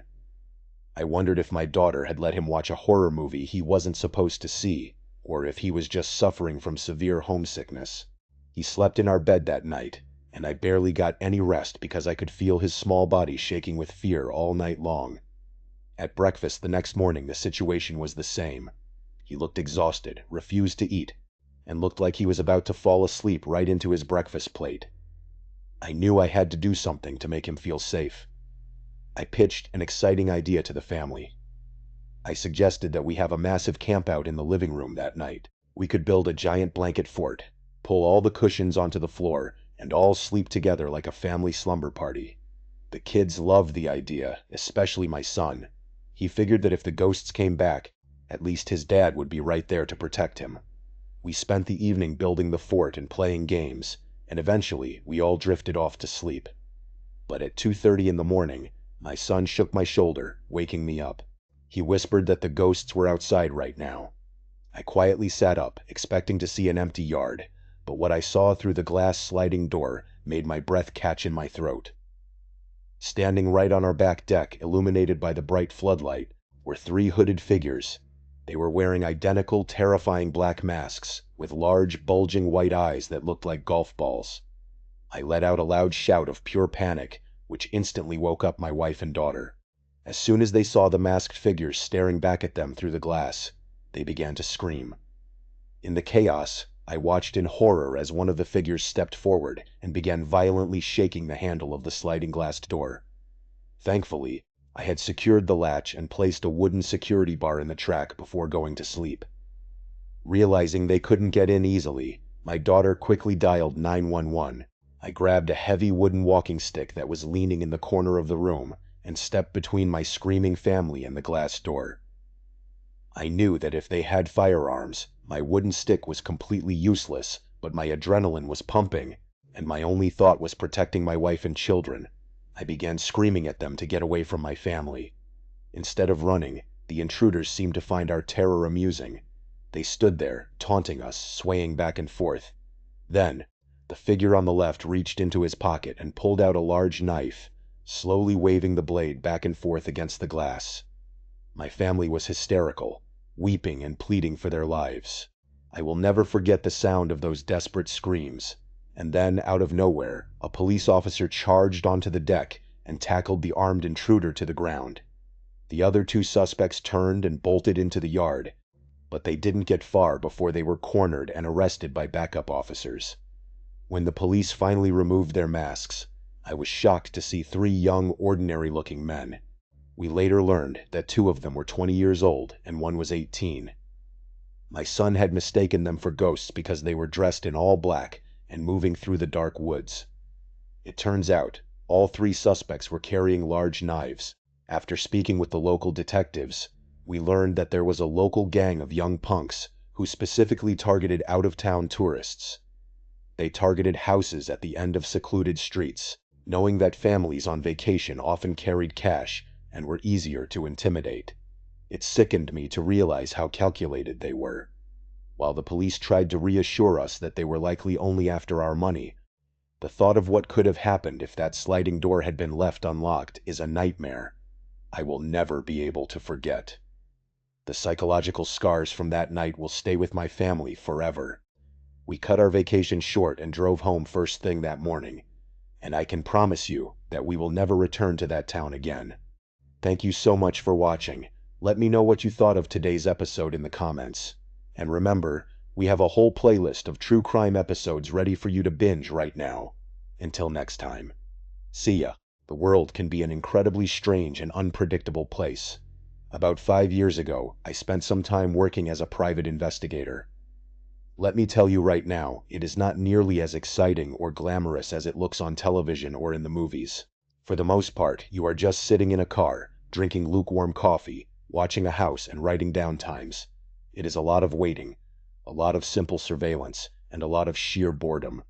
In my time as a private investigator, I did not uncover any massive government conspiracies or solve high-profile international mysteries. But there was one specific case that came across my desk that still bothers me to this day. It was a case that showed me just how deeply disturbed and manipulative some people can really be. To protect this person's privacy, I am going to call her Sue. About 6 months into my freelance career as a private investigator, I met Sue. She was a young and incredibly confident woman who ran her own business. Her company was wildly successful and was still growing rapidly when she first reached out to me. She was trying to build a high-end cocktail lounge in the heart of the city. In many ways, I really admired Sue. She was the kind of person who had started with absolutely nothing and built an entire enterprise through sheer willpower and hard work. She had spent months looking for locations, painting the walls herself, designing the menu, and dealing with the immense stress of hiring a reliable staff. When she first decided to go out on her own and start this business, she realized she needed capital. So she gathered several investors who were willing to help her fund the initial launch. One of those investors was a longtime friend of hers named Steve. At first, Sue completely refused to take any money from Steve because they were close friends. They had even gone on a few casual dates early on in their friendship, including one dinner at a high-end restaurant. But they both quickly realized that they were much better off as just friends, because Steve had a bit of a controlling personality. She had known Steve for several years at this point. They had originally met at her previous place of employment, which was a local bar. Sue was working as a bartender to pay her bills, and Steve was one of her regular customers. She did not know his exact age, but she assumed he was probably about 10 years older than she was. According to Sue and several other people who knew Steve from the bar, he was the kind of guy who constantly gave off the aura of an incredibly wealthy man. He drove a flashy red Corvette, always looked like he was dressed up in a tailored suit and ready to attend an important business meeting, and he was always the very first person to whip out his wallet to buy expensive scotch and drinks for everyone in the room. Whenever Steve would come into the bar and sit at Sue's station, she would tell him all about her big dreams and the business she wanted to start someday. Steve would offer her money almost daily, telling her he wanted to fund her dream, but Sue always politely refused. He would constantly insist on giving her the cash, but Sue never caved in. At least, she did not cave in for a while.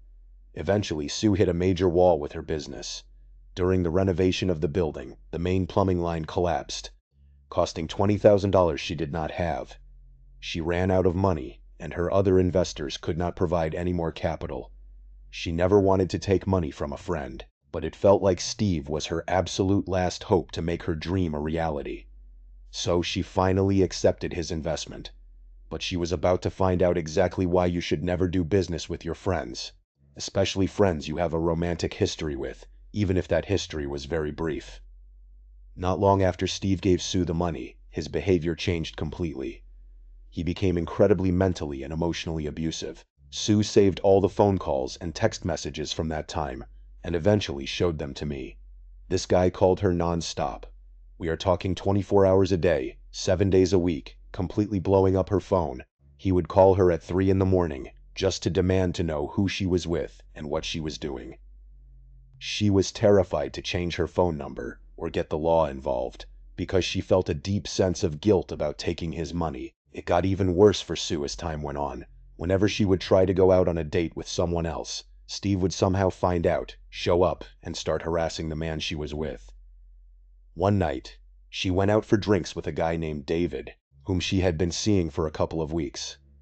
Steve actually followed them directly to the bar, When he saw David put his arm around Sue, Steve walked right up to him, punched him in the face, and knocked him completely unconscious. I have no idea how he managed to do it, but no charges were ever filed against Steve for that assault. Sue claimed it was because of his wealth and connections, but I cannot be entirely sure about that. According to Sue, this constant harassment and stalking went on for several months. She was deeply conflicted during this whole ordeal.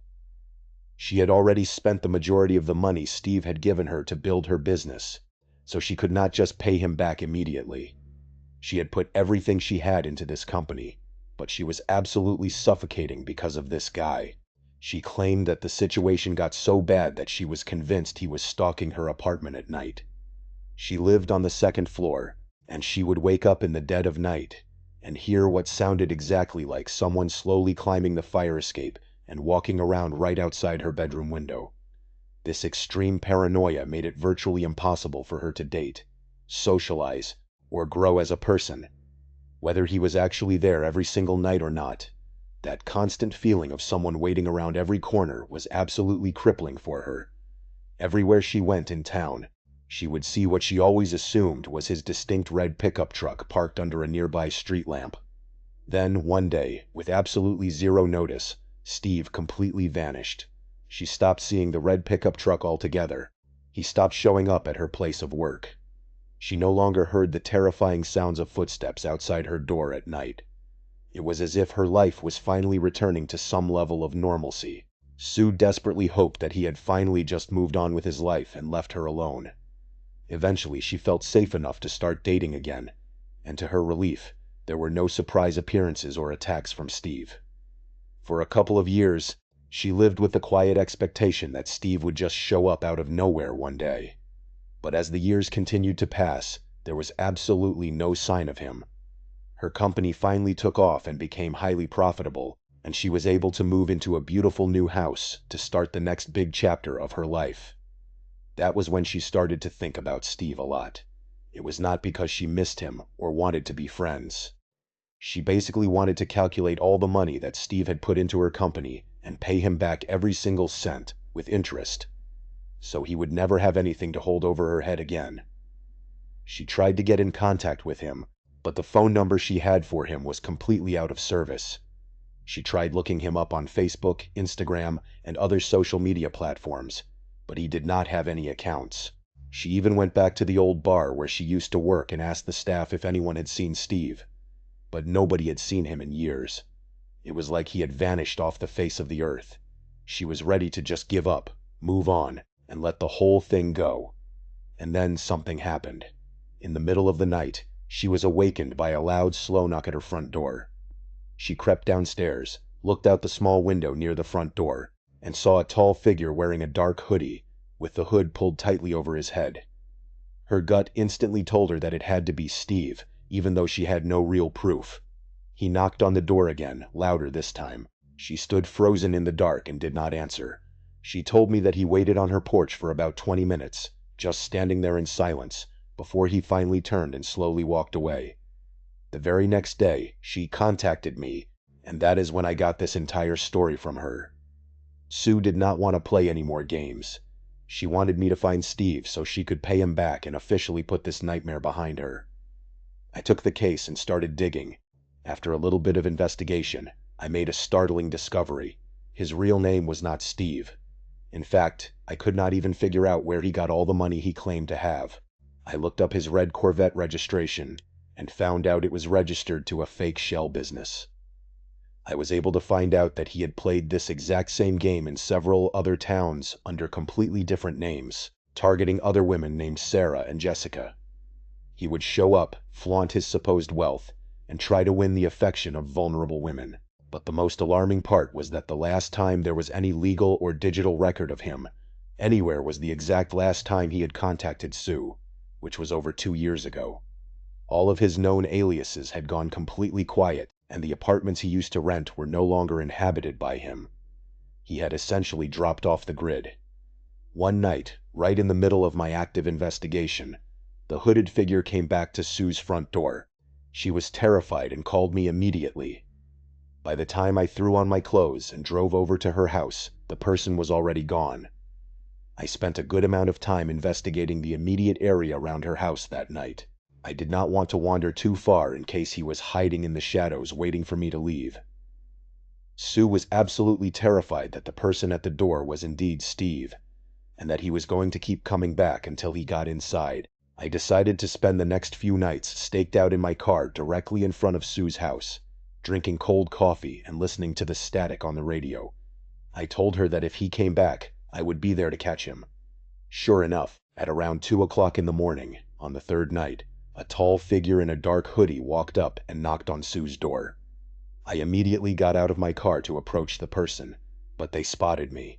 He took off running into the dark. He was incredibly fast, but I managed to keep track of his general direction. He ran straight into a heavily wooded area that bordered the back of Sue's property. I decided not to chase him into the pitch-black woods alone, so I went back to Sue's house to make sure she was okay. I told her to pack a bag and go stay at one of her family members' houses just to be safe. Right at sunrise, I went back to the edge of the woods to track the person. After about 10 minutes of walking through the dense pine trees, I stumbled across something that was deeply terrifying and almost hard to believe. Tucked away in a small clearing was a crude, makeshift wooden shed. That is the best way I can think to describe it.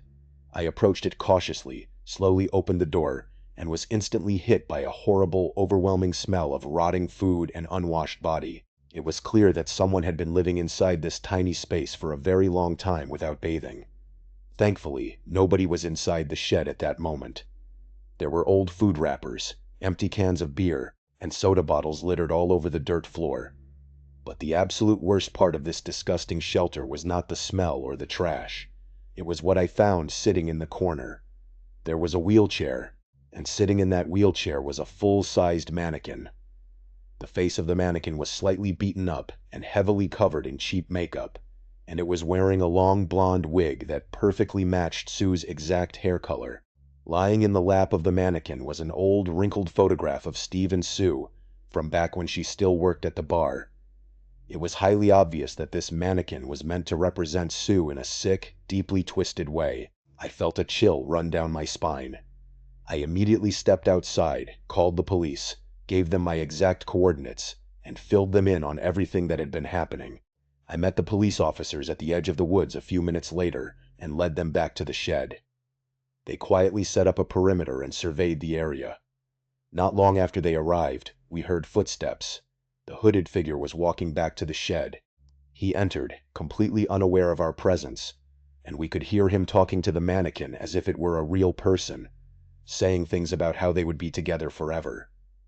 The police officers stepped up and knocked loudly on the shed door. The man inside became instantly enraged. He burst out of the door and tried to violently attack one of the officers, screaming that Sue belonged to him, but they quickly subdued him and put him in handcuffs. When they pulled back the hood, we saw that it was in fact Steve. They had no idea how long he had been living like a wild animal in the woods behind Sue's house, spending his days and nights watching her every move. It is deeply tragic and terrifying that there are people out there who are capable of this level of obsession. If Sue had never reached out to me, I do not know if Steve would have eventually tried to force his way into her house. He had not tried to break in yet, but that does not change the fact that whatever his ultimate plans were, they would not have been good. What is highly frustrating is that we never got any real, concrete answers from Steve. We never found out where he went during those 2 years, or how he had lost all of his money. The man the police arrested in those woods was a completely empty shell of a human being, refusing to speak or explain himself. I am sure Sue is still recovering from the trauma of this nightmare. I do not think anyone ever fully recovers from finding out that a former friend was living in the woods, pretending a mannequin was them. It just goes to show you that even someone you consider a trusted friend can end up being a complete monster.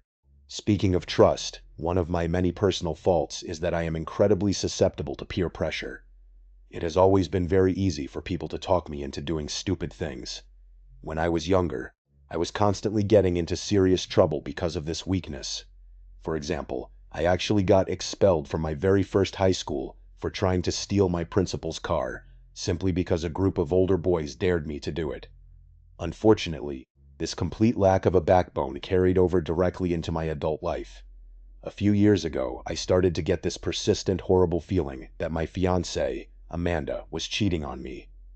She had been working a lot of late shifts at the local hospital, and instead of talking to her about it like a normal person, I decided to confide in a few of my friends. Instead of giving me mature, constructive advice, they fed into my insecurity. They told me that if I was having these feelings, there simply had to be some truth to them. I let those toxic, paranoid thoughts burrow deep into my brain. Before long, I could not sleep, I could not eat, and I could barely even function at work without being consumed by jealousy. One night, one of my friends suggested that I should hire a private investigator to track her movements, instead of just talking to her like an adult. I thought the idea was completely ridiculous at first. If I am being entirely honest, I did not even realize that private investigators were real people you could just hire. I thought they were just fictional characters added to movies to make the plot more suspenseful. Well, in my state of desperation, I did exactly what you should never do. I opened up my laptop and started searching for private investigators on Craigslist. I did not know if hiring someone to follow your fiancé was even entirely legal, so Craigslist seemed like the only place where I could find someone willing to do that kind of work. I found a listing titled "Private Eyes for Cheap, Discreet and Fast." I felt incredibly anxious about the whole thing, and I assumed the bad feeling in my stomach was just because I was doing something so incredibly sketchy. After a brief search, I contacted the only person who was located close to my area. The guy's name was Shane. We exchanged a few basic messages back and forth, and agreed to meet up in person. Shane suggested a local park that was only a few minutes away from my house. While I was driving over to the park to meet him, I felt absolutely horrible about myself. I was sweating through my shirt, knowing I was being incredibly sneaky and dishonest. But the obsessive thought of my fiancée cheating had completely hijacked my brain. I parked my car and walked around the park for a while, waiting.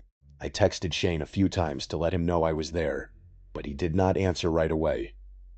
It was about 30 minutes later when he finally sent a message back, telling me exactly where to meet him. I walked over toward a massive oak tree, fully expecting to see someone dressed in a sharp suit, looking like James Bond. Instead, I saw a tall, slightly overweight man wearing a pair of old, beat-up gray sweatpants with a dark stain near the knee and a stained t-shirt. I honestly thought to myself that there was no way this guy was Shane. But then, he looked right at me and waved me over. He formally introduced himself, and then introduced me to the woman standing next to him, whose name was Gabby. He could clearly tell by the expression on my face that I was highly sketched out by their appearance. Shane immediately told me not to worry about Gabby, explaining that she was his business partner and girlfriend, and that I could trust her completely. She was chewing gum loudly and wearing a dirty track jacket, looking even more unprofessionally dressed than he was. Needless to say, their physical appearance did not do anything to make me feel better about the situation. I know there is not exactly a formal dress code for private eyes, but I expected at least some level of professionalism. Before I could even say anything, Shane acknowledged his lack of professional attire. He told me that dressing down like this was actually a crucial part of the job. He claimed that they needed to look like normal, everyday people so they could easily blend into any crowd without drawing attention to themselves. It sounded logical enough to me at the time, so I accepted his answer and we sat down at a nearby picnic table to get down to business. Shane started asking me some standard questions, like my home address, where I worked, and where Amanda worked. But then, the questions started to get weirdly personal. He began asking very intimate questions about our relationship and daily routines, even asking what kind of underwear Amanda wore and what her childhood dog's name was. These details did not seem to have any logical relevance to tracking her. Still, because I was desperate and assumed this was just how professional investigators worked, I answered every single one of them. After a few minutes of talking, we agreed on a price. Shane told me I needed to pay half of the money right now as a deposit, and then I would pay the remaining balance once he delivered the actual proof. He insisted on cash only, claiming he wanted to keep the entire transaction completely off the books. I remember feeling extremely reluctant as I reached into my pocket and handed over the envelope of cash.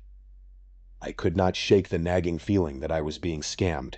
But I handed the money over anyway. He took the cash, pocketed it, and told me he would be in touch very soon. A week went by, and I did not hear a single word from him. I tried calling and texting his number multiple times, but I never received a reply.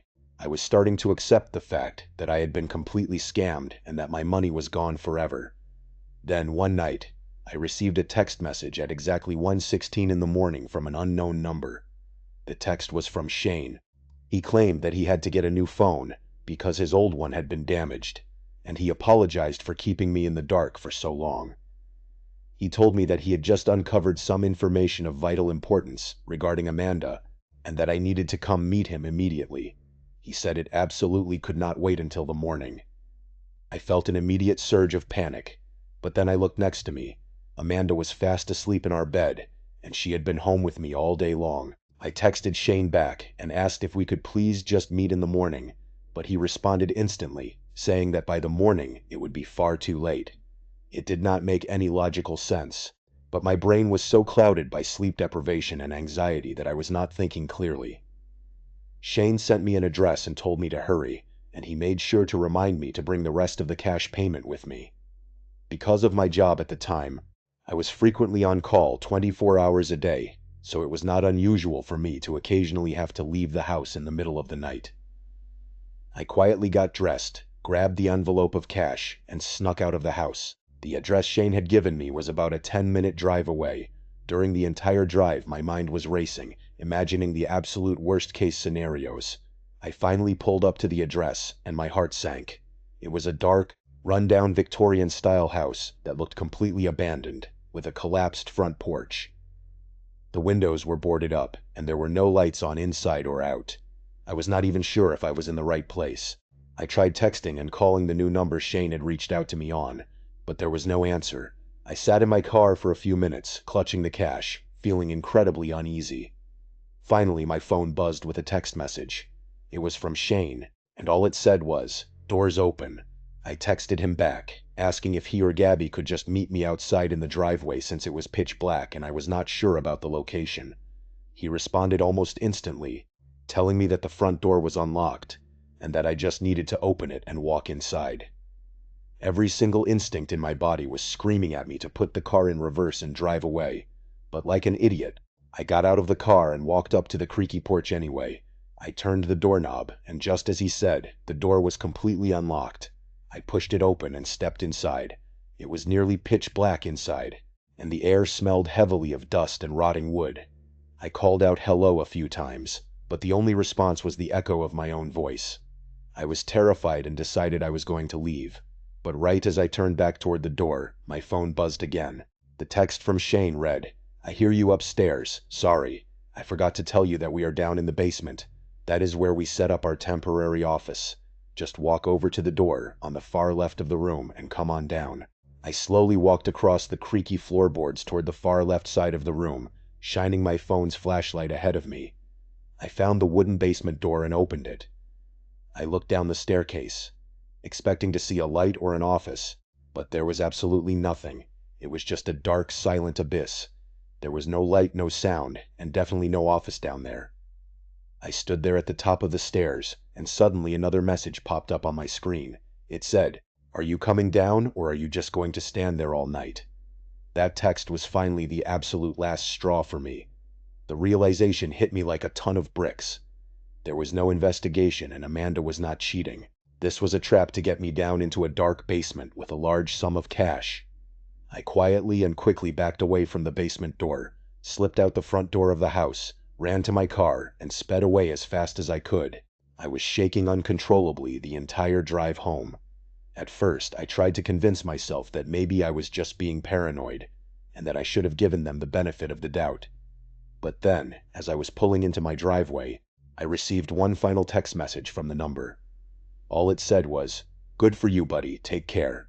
I ignored the message that night, completely bewildered and terrified by what it meant.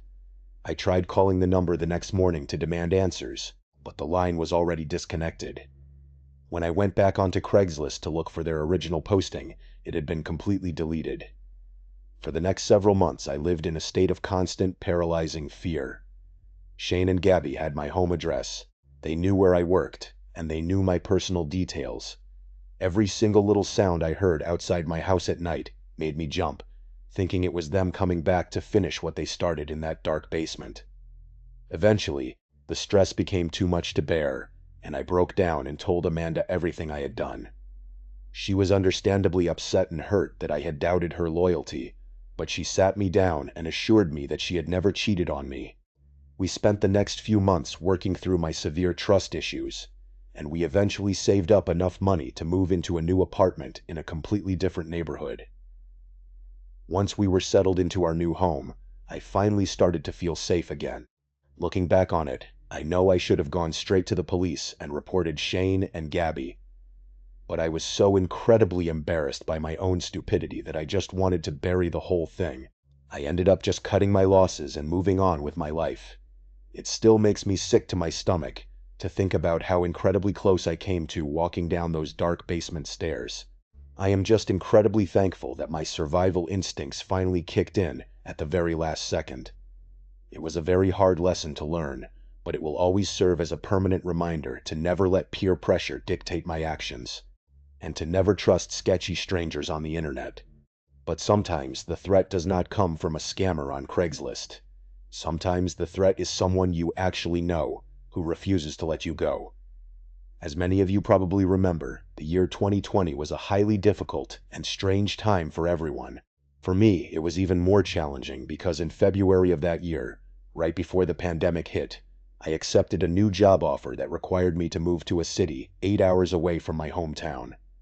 I had barely been living in this new, unfamiliar city for a month when the entire world suddenly shut down. It was an incredibly lonely and isolating experience because I did not know a single soul in the area, and I was completely cut off from my family. After a few months of staying locked inside my apartment, I decided that I needed to make an active effort to put myself out there and connect with people. Even with all the social restrictions in place, it did not take very long for me to find myself downloading a few different dating apps. I want to be clear that I was not looking for a serious relationship or trying to find true love. Truth be told, I was just incredibly lonely and wanted to casually meet some new people, have some normal conversations, and maybe make a friend or two. Over the course of the next several months, I went on a few casual dates with a handful of different guys. None of it was serious, and while the guys were all perfectly nice, none of them were really what I was looking for. Most of them were looking for a committed relationship, which was something I just did not have the emotional capacity to give them at the time. One of the men I ended up meeting was a guy named Wade, who worked as a financial analyst. On paper, Wade was absolutely perfect. We went to a local diner on our first date, and an art gallery on our second. He was highly handsome, incredibly smart, funny, and possessed pretty much every single quality you would want in a partner. But for some reason, whenever I was around him, I felt this strange underlying sense of unease. It was just his overall vibe. Something in my gut kept telling me that something was off with him. I had forced myself into relationships in the past when my gut told me not to, and I had promised myself that I would never make that mistake again. Still, because he was so nice, I decided to give it a fair chance. We went on several more dates, and I tried my hardest to develop feelings for him, but the spark just was not there. I assumed that Wade felt the same way and realized we were not compatible. We gradually started texting each other less and less, and eventually, our connection just naturally fizzled out. I went on with my life, assuming that Wade had done the exact same thing. Neither one of us made any attempt to reach out to the other. After things ended with Wade, I decided to take a break from dating for a few weeks to focus on myself. During that time, I actually managed to make a few good friends in the area, and that deep feeling of isolation finally began to fade. But then, about 3 weeks after my last date with Wade, I started to notice a strange gray SUV, which looked like an older model Ford Explorer with heavily tinted windows, parked directly outside my apartment building. At first, I did not think much of it. It is a city, and people park on the street all the time. But after a week, it started to feel highly unusual because the SUV was parked in the exact same spot every single night, and I never saw anyone get in or out of it. I started paying close attention to my neighbors' vehicles, but as far as I could tell, nobody on my street had recently purchased a new gray SUV. That weekend, I drove over to the local grocery store to pick up some food.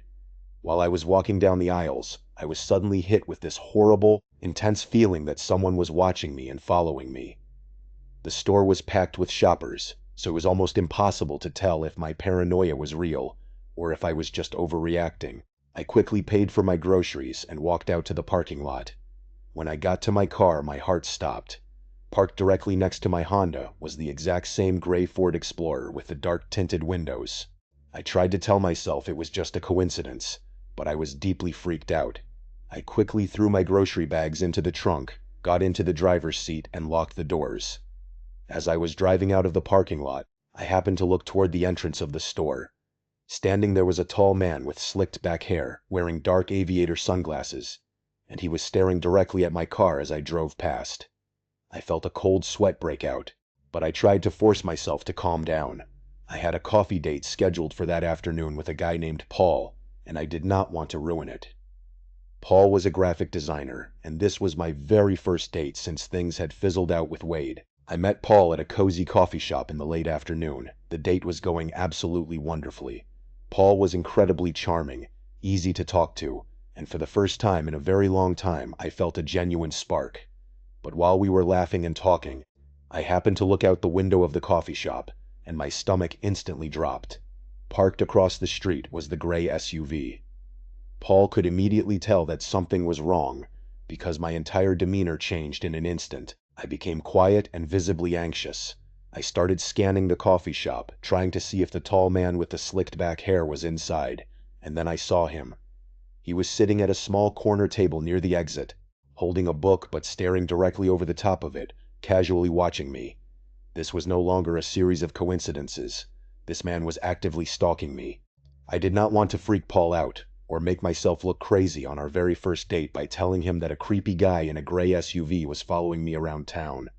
I figured that was a pretty good way to ensure I never got a second date. So, I lied. I told Paul that I had a sudden work emergency that I needed to go handle immediately. He was incredibly understanding about it. We said our goodbyes, and I left the coffee shop in a hurry. I purposefully took a long, winding route home, turning down random side streets to see if I could shake him. It did not work. Within a few minutes I looked in my rearview mirror and saw the gray SUV tailing me closely. I drove around aimlessly for another 20 minutes, until I finally managed to lose him in traffic. And then I rushed home and locked myself inside. That night, I decided to text Paul and explain the real, embarrassing reason why I had run off so suddenly. To my relief, he was incredibly understanding and supportive. While I was texting him, I decided to peek through my living room blinds. Sure enough, the gray SUV was parked directly outside my house once again. I started to panic. Paul stayed on the phone with me and calmly convinced me that I needed to call the police and report what was happening. I dialed non-emergency, and a few minutes later, a patrol car pulled up. I watched from my window as the two officers got out and approached the gray SUV. The tall man with the slicked back hair opened his door and stepped out. I expected him to look nervous or angry, but he looked completely calm and relaxed. He spoke to the officers for a few minutes, and then he reached into his jacket pocket and showed them his official private investigator license and his active contract paperwork. After a brief conversation, the officers walked away from the SUV and came up to my front door. The officer informed me that they could not arrest the man because he was indeed a licensed private investigator and he was legally allowed to park on the public street and follow me. I desperately pressed the officers for more information, wanting to know who had hired him, but they told me they were not legally allowed to disclose that information. I was completely shocked and absolutely terrified.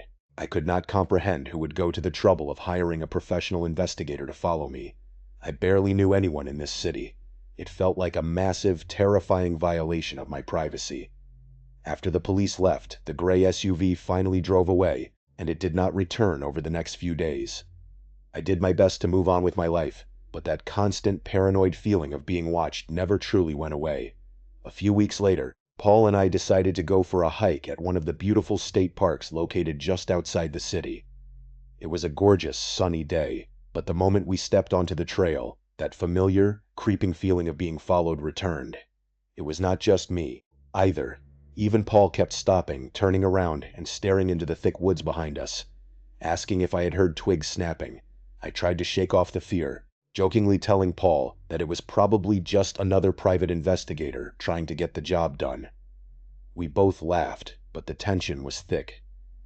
When we finally finished the hike and got back to the parking lot, Paul said he needed to use the restroom before we drove back. I stood outside the restroom building, looking down at my phone, when I suddenly heard the rapid sound of heavy footsteps running toward me. I looked up, and sprinting out of the tree line was Wade. Before I could even react, he grabbed my arm with an incredibly tight grip and began shouting directly in my face, telling me that we were leaving together right now.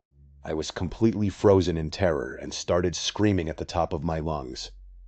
Wade kept yelling over my screams, claiming that I had been unfaithful to him, but that he was willing to forgive me as long as I got in his car and came home with him.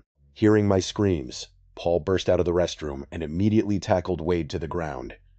The two men struggled for a moment, but Wade quickly scrambled back to his feet and began screaming violent threats at both of us.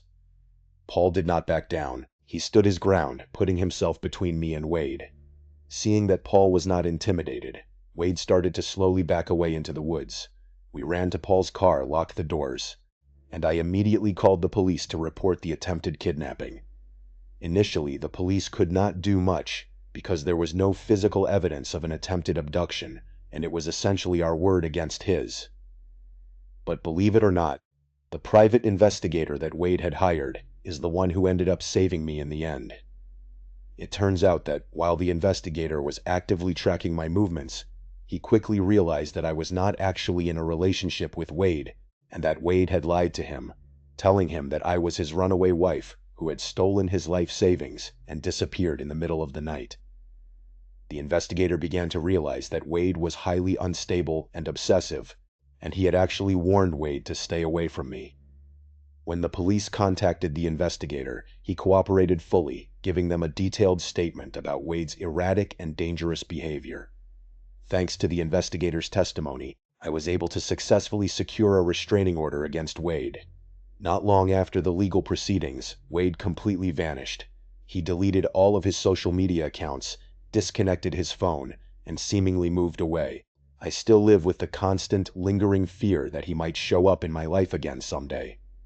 What scares me the most is the fact that I barely knew this man, yet he was willing to go to such extreme lengths to stalk and try to abduct me.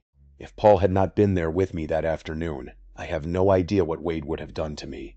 It might sound like an exaggeration to some, but I truly believe that Paul saved my life that day.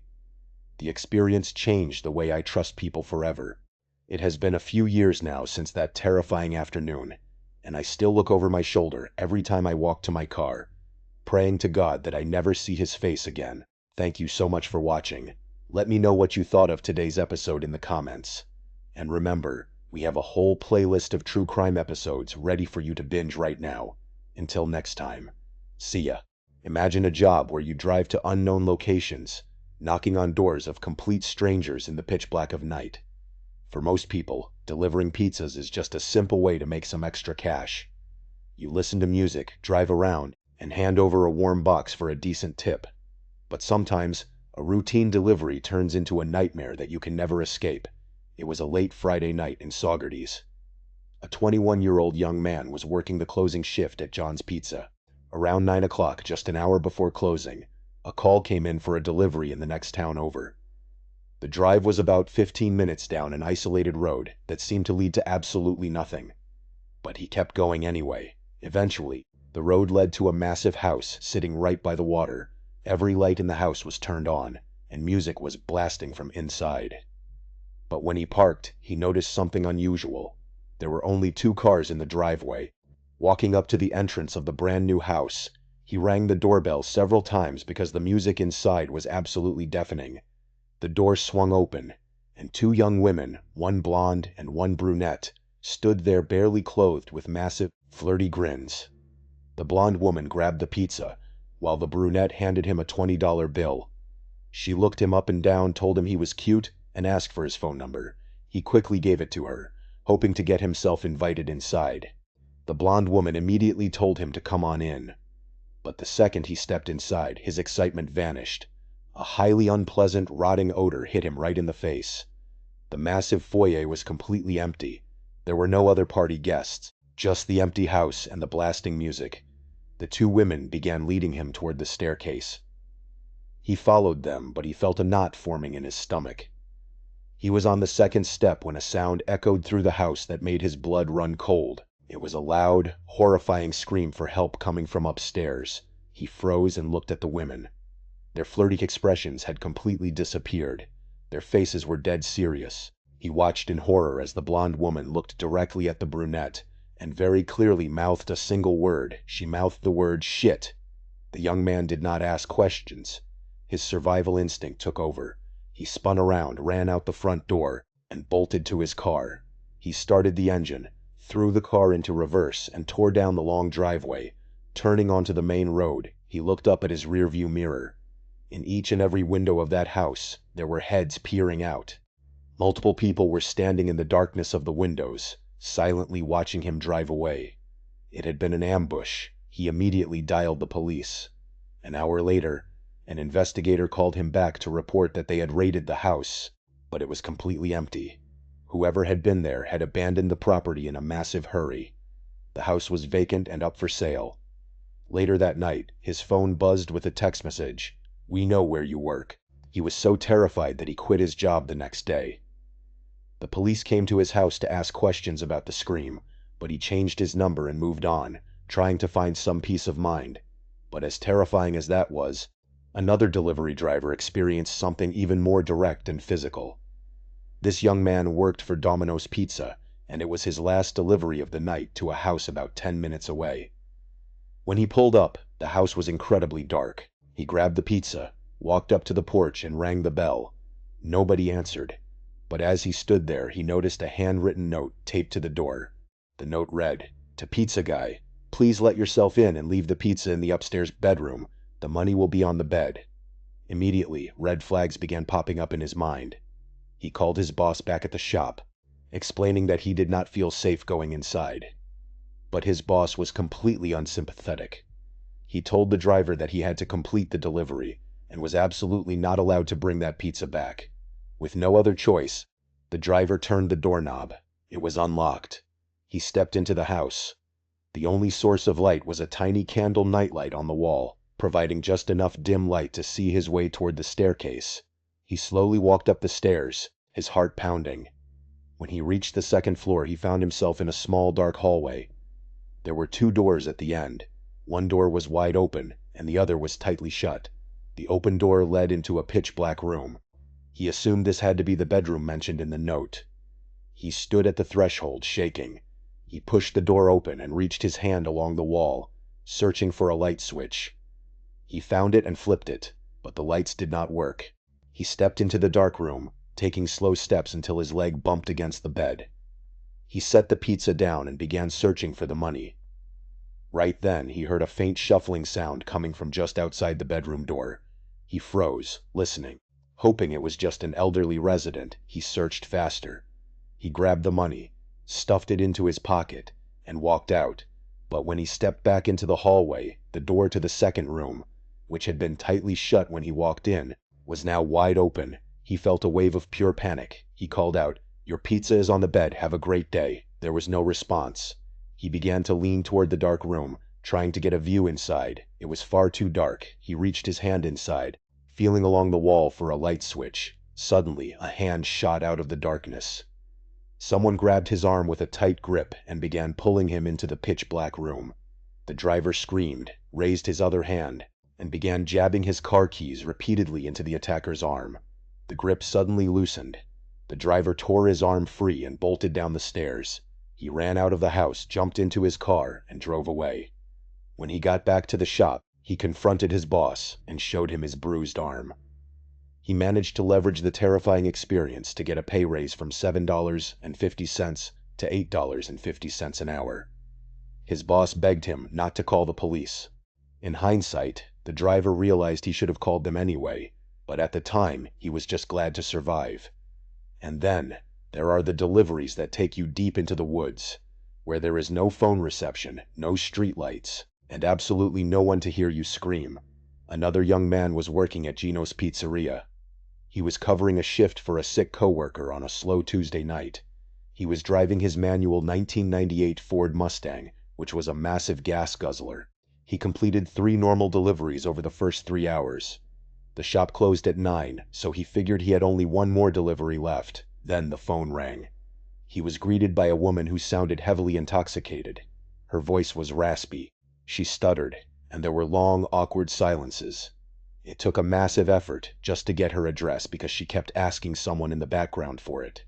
After finally giving him the details, she hung up. He told the chef, whose name was Mario, to make 1 regular pizza. 10 minutes later, he was in his Mustang, driving down a dark, winding gravel road through the deep woods. Finally, he reached the destination. It was a dark trailer home. All the lights inside were completely turned off. But as he pulled up, he could see the orange glow of a fire coming from the backyard. He could also hear a woman yelling angrily at someone. He turned off the engine, grabbed the pizza, and stepped out of his car. As he shut the door, he looked up at the trailer. He saw the window curtains move. Someone was standing in the pitch black watching him. He decided to walk around to the backyard where the fire was and called out. Instantly, a disheveled man and woman spun around. The woman asked what the delivery boy was doing there, and the man snapped at her, saying she was the one who gave the address. The young man noticed that they were standing very close together, actively trying to hide something behind their backs. He awkwardly asked if he should go back to the front door. The couple whispered something to each other, and then the woman pointed at him, telling him to wait right there while she went inside to get the money. She disappeared inside. For the next 2 minutes, the driver stood there in the flickering glow of the fire. The husband stood completely still, staring at him with a menacing glare. Finally, the woman came back outside. She handed her husband some cash and whispered in his ear. The husband began counting the money incredibly slowly, drawing out the process on purpose. The driver kept his eyes locked on the woman. Suddenly, she looked past his shoulder, staring into the pitch-black woods behind him.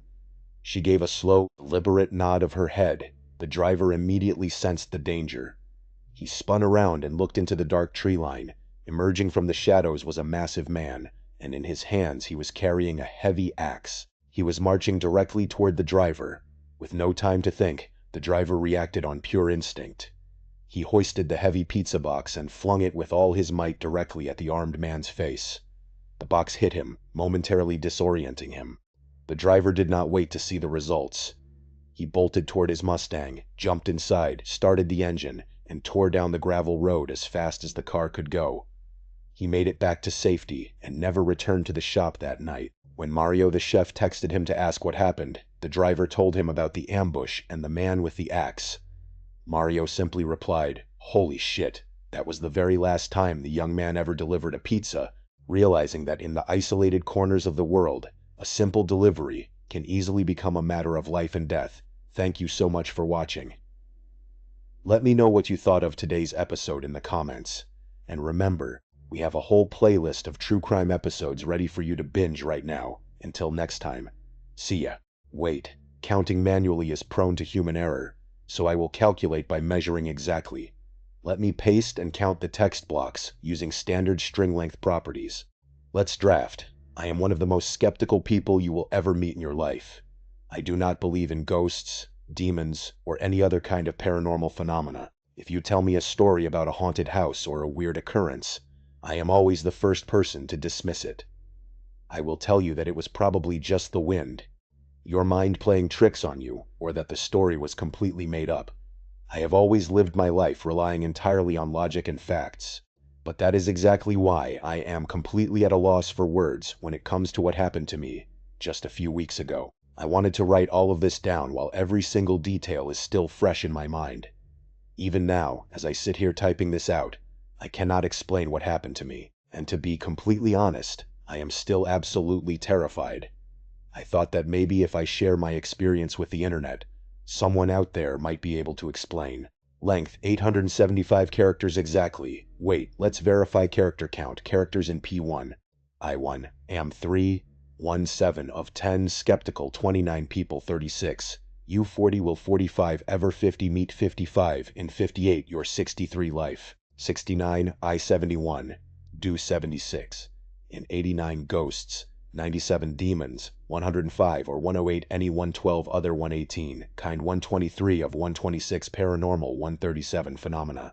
1 in 48 if 1 in 51 U155 to 163 a 165 story 171 about 177 a 179 haunted 187 house a 198 weird 214 occurrence 221 always 232 first 238 person 238 dismissed 256 it 259 I-261 will 266 tell 274 that 279 it 286 probably 295 just 300 the 304 wind 310 your 315 mind playing 328 tricks 335 on 338 U 342 or 345 the 50 the 354 story 360 was 364 completely 375 made 380 up 384 I-386 have 391 always 398 lived 407 life 412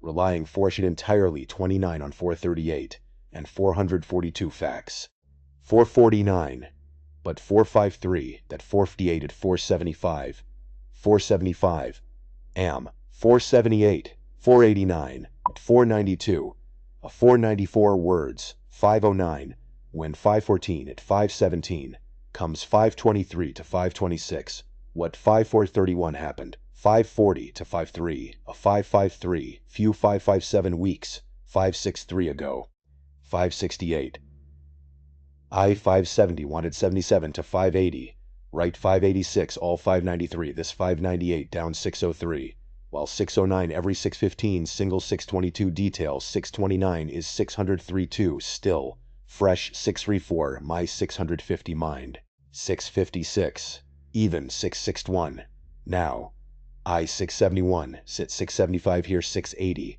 typing 687 this 692 out 699 cannot 706 explain 714 what 719 happened to 731 me 735 and 739-42 beast 45 completely 756 honest 766 775 absolutely 786 terrified 797 I-799 thought 807 that 81 822 share 820 my 831 experience 842 with 847 the 851 internet 861 someone 869 out 879 might 885 B88 893 to 896 explain 04 wait that's 904 let's make it exactly 875 if I change the N to internet maybe someone out there can explain I thought that maybe if I share my experience with the internet someone out there can explain 96 chars let's check the length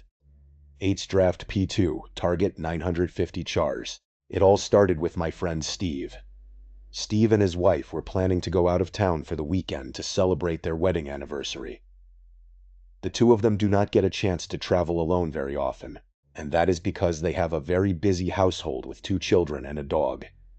Now, I know for some people, complaining about not being able to travel because of kids and a pet sounds like a first world problem, and you would be absolutely correct. But Steve is not struggling financially. In fact, he is doing incredibly well. A few years ago, he decided to build this massive, beautiful home in the middle of nowhere because he absolutely loves his privacy. He wanted a place where he could escape the noise of the city and just relax with his family. And if you are fortunate enough to do that, I cannot blame you. It is a gorgeous property, surrounded by thick woods with a very long driveway, far away from any neighbors. Length of P2 950 chars exactly. Perfect. Let's draft P3. Target 880 chars. For Steve and his wife, the stars were about to align perfectly. The 2 kids were going out of town on some type of school field trip, so they were going to be alone with just the dog. When Steve told me all of this, I insisted on watching the dog for the weekend so he and his wife could go on a romantic getaway. He agreed, and the plan was set. I would be watching his beautiful golden retriever for the weekend. I made my way to the house on Friday afternoon. Since I do not work weekends, I planned on staying there Friday through Sunday. Steve stocked the house full of food and snacks and made sure I had everything I needed. It was a bit of overkill for a pet sitting job, but I was not complaining. On Friday night, the dog and I just hung out and watched movies. Steve sent me a text around 9 o'clock and told me not to get scared being all alone in that massive house. Length of P3, 880 chars exactly. Perfect. Let's draft P4. Target, 875 chars. He told me it can get pretty spooky at night when you are by yourself. I gave him a single laughing text back and told him to shut up. As I said before, I am a very skeptical person. I do not get scared of empty houses or being alone. I am well aware that anything can happen, so I just do not get scared easily. I slept in the spare bedroom, and Steve's dog came with me. We went to bed around 1 o'clock in the morning. At exactly 3:21 in the morning, I woke up to the sound of the dog barking downstairs. It was that loud, vicious, and angry barking. I will not lie to you, that actually did scare me, but it was more of a surprise. I made my way downstairs, and the entire time, the dog never stopped barking. It was continuous and intense. I finally found the dog in the kitchen. He was standing right in front of the door that led down into the basement. Length of P4, 875 chars exactly. Perfect. Let's draft P5. Target, 925 chars. The dog looked incredibly spooked by something. I was calling his name and trying to calm him down, but he just would not stop barking. I grabbed the doorknob, and this sent the dog into a spiral. He was now running back and forth, barking and just going completely insane. Of course, my first thought was that there was some kind of intruder in the basement. It was possible, but highly unlikely. Steve has a super fancy security system, so breaking in is not something that is easy to do. I grabbed a big knife from the kitchen counter and opened the door. The dog ran to the doorway, but did not go down into the basement. He just stood at the frame and growled deeply, his hair still sticking straight up. I turned the light on and descended the stairs. I started yelling a bunch of angry things, pretending to be a lot tougher than I actually am, but I heard nothing. I tried calling the dog down into the basement. Length of P5, 925 chars exactly. Perfect. Let's draft P6. Target, 925 chars.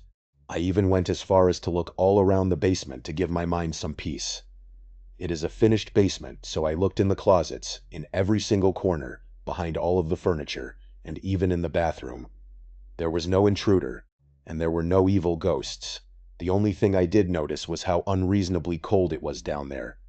I know it is a basement, but I have been down there a million times, and it is never that cold.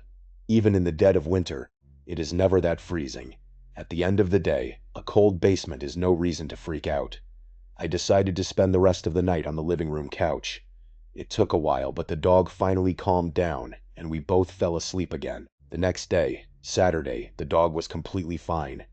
We played outside for a while, and I just spent most of the day listening to music and watching movies. I went down into the basement at one point, and the temperature was completely normal. Length of P6, 925 chars exactly. Perfect, let's draft P7, target, 930 chars.